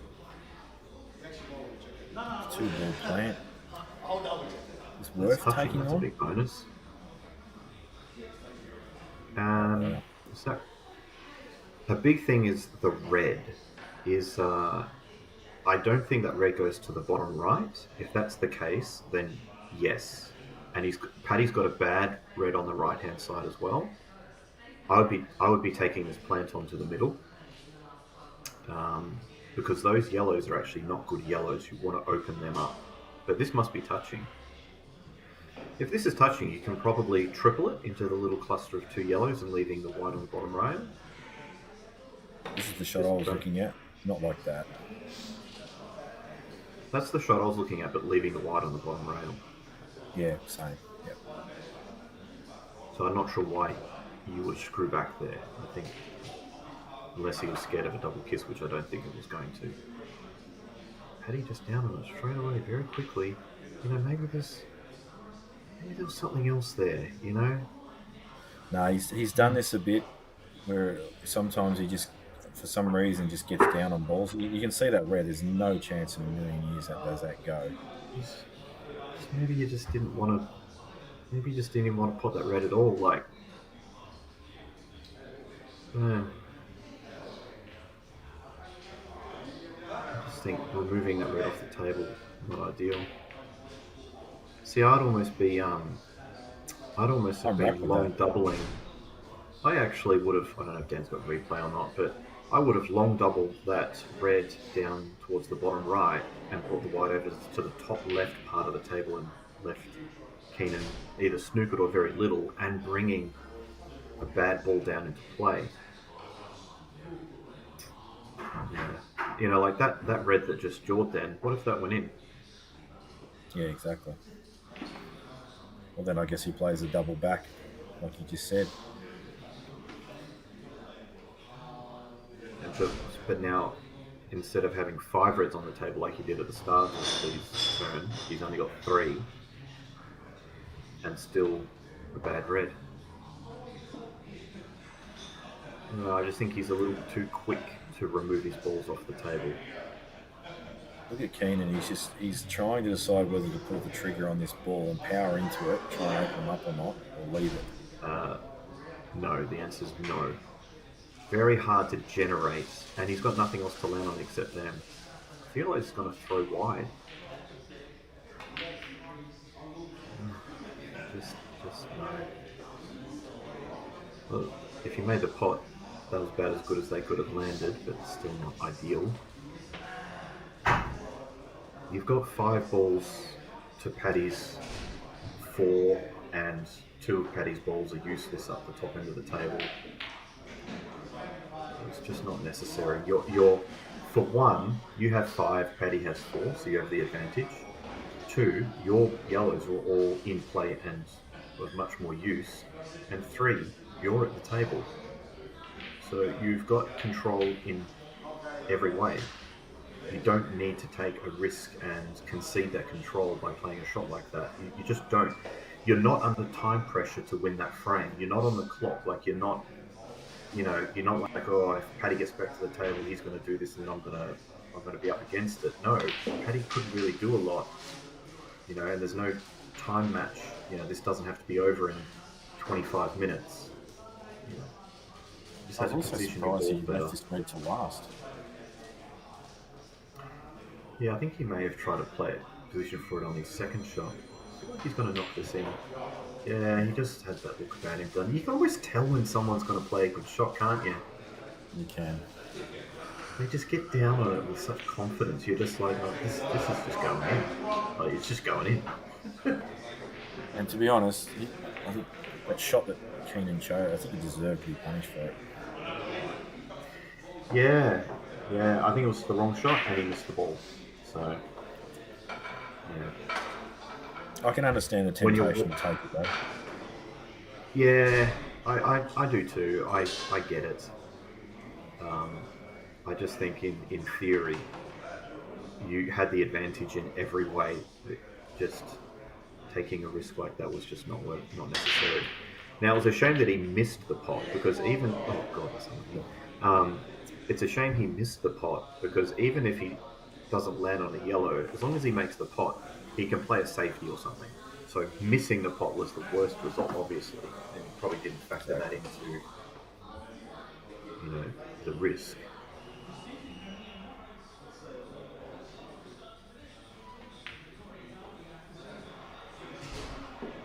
Well, these link up very nice.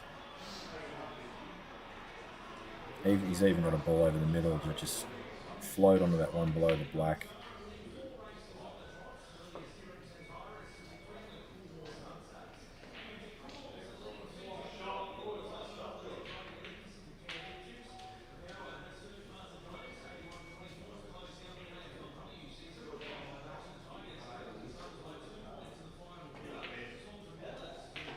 He's overhit, was he? No, he's okay. Just has to be Might be able to really land on the careful one. here. Might be able to land on the one under the black now. Yeah, exactly. But really, for me, it's the ball. It's the last red for me. You've got to give yourself the right angle to get on it. What if you just top through to the right-hand rail and then just drop the one into the bottom right and play the red to the left middle? I agree with that, 100%. It's pretty risk-free. And then when you're on the one to the left, the red to the left middle, depending on how you land on it, you can always just drop it in and play the black to the bottom left.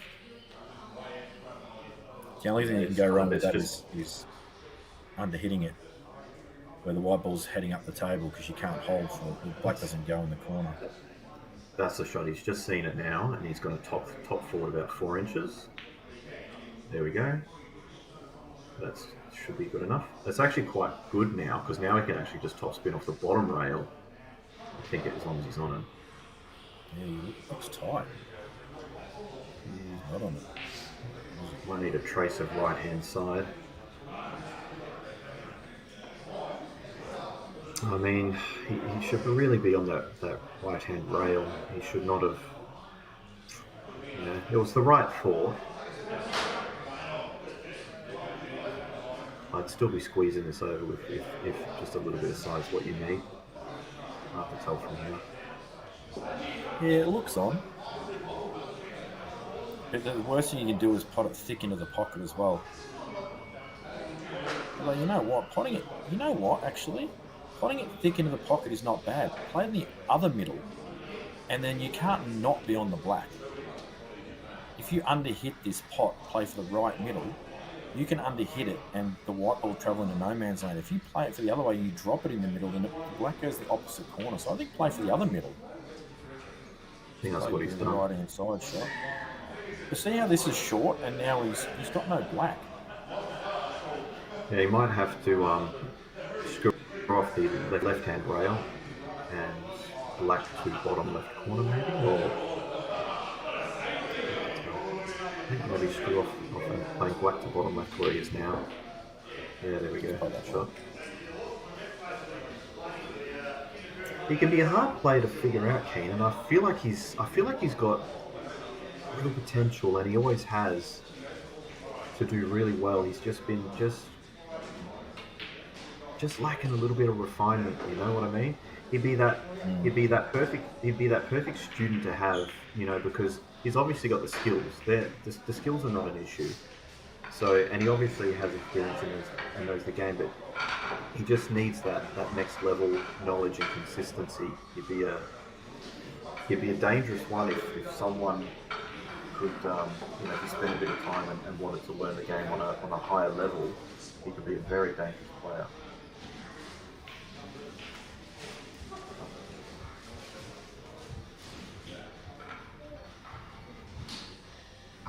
I actually like watching him play. I think I don't know, just something about it. He just sort of plays and gets on with it. It's not much mucking about and doesn't seem to be carrying on or anything like that. I'd like to see him. You know, like if Paddy doesn't want to play him again, I'd like to see some other guys play. And I think I'm trying to think of some players. Like I think like Scott Parker. I think Scott Parker would be a good one. Sean Partridge. Even yourself, Jamie. You know, just like to see these matches. Get out of it now. Well, that's why I think it would be okay. Oh, wow. No, as in that's a compliment to you. Yeah, no, I know what you meant. Yeah, I think it would be okay because you're a bit rusty. So, you know, there's certain players when they get rusty, they're certainly rusty. Maybe one of these matches will be one to fire you up again, hey? Well, I definitely love the long race component because it gives me a chance to settle. But I don't know if I've got a money match on me in the near future. Having said that, though, I do plan on entering a few comps next year. I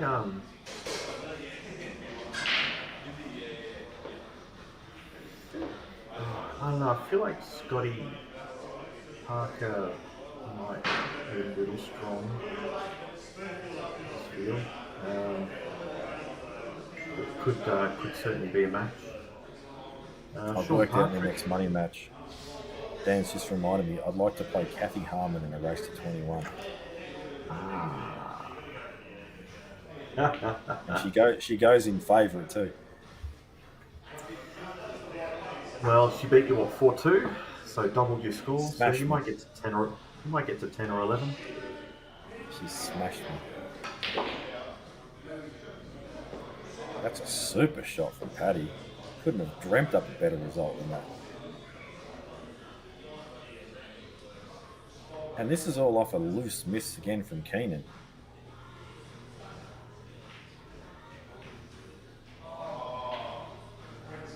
You reckon about a money match like Paddy Wood and Jack Green? What do you reckon about that one? Yeah, that could be interesting.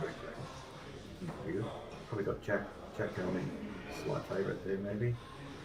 Maybe see a bit more, probably a bit more dangerous off the break. Probably going to make some more clearances. Well, he's one of those guys that's playing all the time at the moment, isn't he? So. Yeah. Yeah, we sort of got Jack Green and Sean Dempsey, at least from Victoria, because that's really the players I know, what they're doing most of all. And those couple of players have been starting to knock on the door and come through. I think Sean sort of started to knock on the door a bit earlier than Jack, and Sean's starting to get some results. State champ, he just won that big black ball event. You know, he's running deep in tournaments very regularly. Sean's knocking on the door to being one of the big boys going round. Jack will be right behind him as well. So, Paddy on the hill. That was a nice little out there by Paddy. All right, what do you reckon the chance are he breaks and clears here? If he gets a ball in, I think he clears. I think he puts this away. He's looking pretty good out there, Paddy, I think. Nice break. Beautiful break. Textbook. Yeah, good Spot timing. on. Just Doesn't get one. no joy. But that was really nice. Nice big split. White came up and down the table directly. Didn't float the white to the top rail. That's something that a lot of players, it's very, very, very bad to do, to just float that white to the top rail. They get a ball in and they're all happy, but really, they might be forced to take the wrong colour. They might only be 1 point or 2 balls. You know, Yes, maybe they it's a want good red, comment, but there's Dan. no red on. It's actually one of my biggest faults. Is I tend to get that white ball stuck up in the bulk area a bit too much. Yeah, a lot of people do it. It's probably the most natural, most comfortable way to power through it. Like you're hitting the white maybe just below center kind of thing. It's just a comfortable way to hit the white, and at that power it just tends to kind of stun, float back up the table. Just got to hit the white just a little bit lower. Yeah. So he's certainly got an opportunity here. There's by no means tap-ins. You kind of want yellows, I think, but you might be forced into taking reds. Not sure. Well, you've got the opening yellow over the pocket, so Oh yeah. I actually think I'd play the one that's closest to the top rail because it's hard to miss with that yellow sitting over the pocket as well.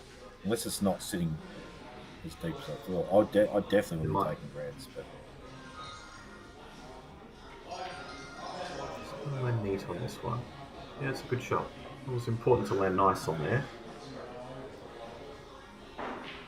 you can play out for the ball on the rail now as well.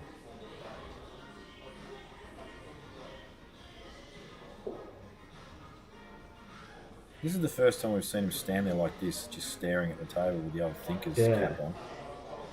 Yeah.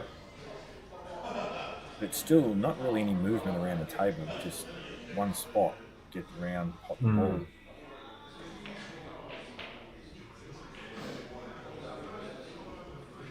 That's a good shot. I'm interested to see how he links up this ball on the rail.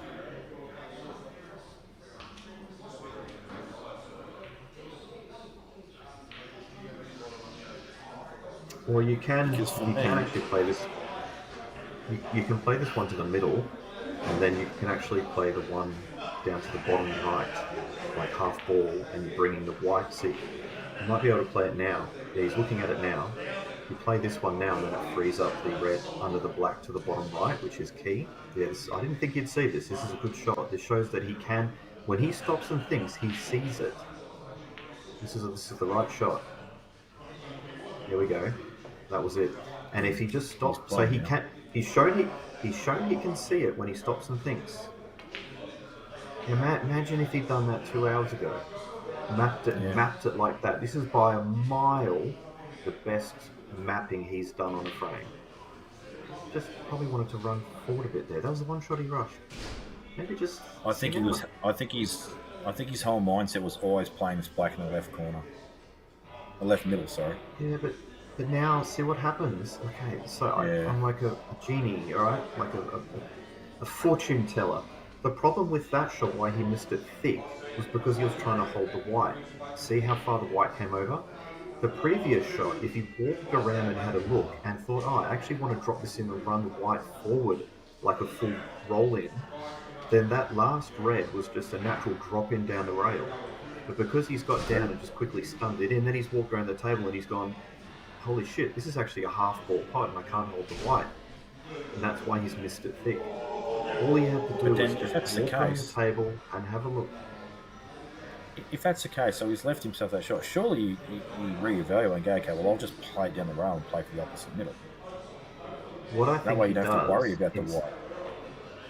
Yeah, absolutely. But what I think he does is he quickly plays so he doesn't overthink it, and he just, it's like, whoops, I stuffed up. Okay, I'm just like gonna almost, if I don't see it, it's not there kind of thing. Yeah. You know, if Here I we just go. play this quickly, then it wasn't really a mistake. Oh, And he's that's freed up pretty the much pocket most too. of the time. Most of the time you play the balls off the jaw, it goes high. Oh, man, how is it? Like, this is just a dream result. Imagine having this out, you know, to win the match. You've got all the insurance in the world. It's actually Just hard to leave not that get yellow this, isn't above. it? Oh, I don't know why you're not actually. Oh, you know what? I don't I mind wouldn't this. be doing this, but. I don't mind it. I think Oh yeah, you play that this. ball. No, this is fine. What's that? That ball on the rail, it looks like the worst ball on the table, but it's so easy to get behind it, and you've got like an automatic link to the ball in the middle. Whereas that other one, it was probably a bit trickier in fairness. So Yeah, I agree. I think he's gone a good way about this. I do like. Yeah, it's the same thing. So he's getting a rest, but he needs to know he doesn't want to be off angle on this. He wants to be able to just drop this in. So he's got Yeah. the perfect angle to just stun the white or get the exact line that he wants on his second last ball.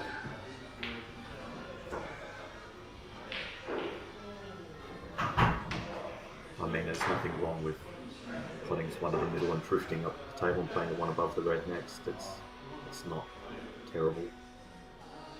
I think I'd be dropping this in and just playing the two railer. Yeah. Oh, okay. So it was more angle A than bit that. thinner than I thought. Yeah, it's okay. It's okay. Just the only thing you don't want to do is snook yourself behind the black. Yeah. It's almost okay to miss it. Just don't snook yourself behind the black. He's definitely got the pace worked out well. In fact, he's actually underhit that. So this black is probably going to go in the same pocket, I'm going to guess. He's hitting low on the white. Oh, he's just running. Oh, he's just running it. Looks good. A little pacey. Yeah, it's a little bit pacey. Little pacey. Still a little bit of question to be asked here. That You red's place just the popped other out a pocket. little bit. No, I think I'll Just play place this the other first. pocket. There we go. No, he's drunk. Played safety. Oh no, he's teasing Keenan. He's teasing him. You've almost got a chuckle coming to the table now. Probably. Yeah, he's got a smile on his face. Chuckle there. Almost a Oh, weird I'll tell you frame. what. Jack up, play it to the top. Do you glance off it and play the snooker, or do you go, you know what? I've been gifted this by the heavens. I'm having a go. I don't think the snooker's easy. Because you've got to get exactly the right line, and you probably leave it underneath anyway off the cushion. So you kind of, I think, we'll just jack up and try and pop this in the top left. And this is by no means easy. And here's the problem with the snooker as well. Even if you get it and Paddy doesn't hit the black, you've got ball in hand with your red on the rail dead. What do? You know? And that's if you get the snooker, and that's if Paddy doesn't hit the black, then you've still got a problem. This is tough though. I'd like to see him have a go. I'd rather him have a go and miss it and lose that way than try and lay a snooker and he just knocks in the black. At least he hasn't just got down and belted it and pretty much given up. He's still fighting. Yeah, exactly. Because you see a lot of people just, no, this match is over, just get down and bang it, miss it, shake the hand, all done. At least he's given this a red hot crack. I mean, the odds are low. You just never know. Oh, hang on, he's just come down. That. Is this going to get the snooker? No, not quite. Actually, I think it has. Maybe a little? No, he's all right. He's got it a little bit. But he swerves. Just a little. There's a little something. Got it. Well done, Paddy. 21-15 is probably a fitting scoreline for how they both played. Yeah, I think Paddy was in control pretty much the majority of that match, other than that little in off the middle that happened, which changed momentum for a few frames, but he was just cleaner on the day, really. Interesting to see if Keenan adjusted to the pace a bit quicker and was a bit neater about things, who may have had a different result. But good match to watch, good commentate, and I hope these guys actually play a return match in WA. Yeah, I think obviously for us doing the commentating like this from our own homes makes it easier for us and more enjoyable for everyone else. Obviously, just having commentators is quite nice. I'd like to see both these players play their mini matches. I think they both seem like they've been good sports and everything about it. The whole vibe of the matches felt good. So yeah, I'd like to see some more of these level players as well, putting their hands up to play some more matches. Yeah. All right, I'm going to sign out. Thanks for tuning in, folks, and I hope you enjoyed the coverage, and we'll see you for the next match. We'll see you then. I'm calling out Sean Partridge for Cigler.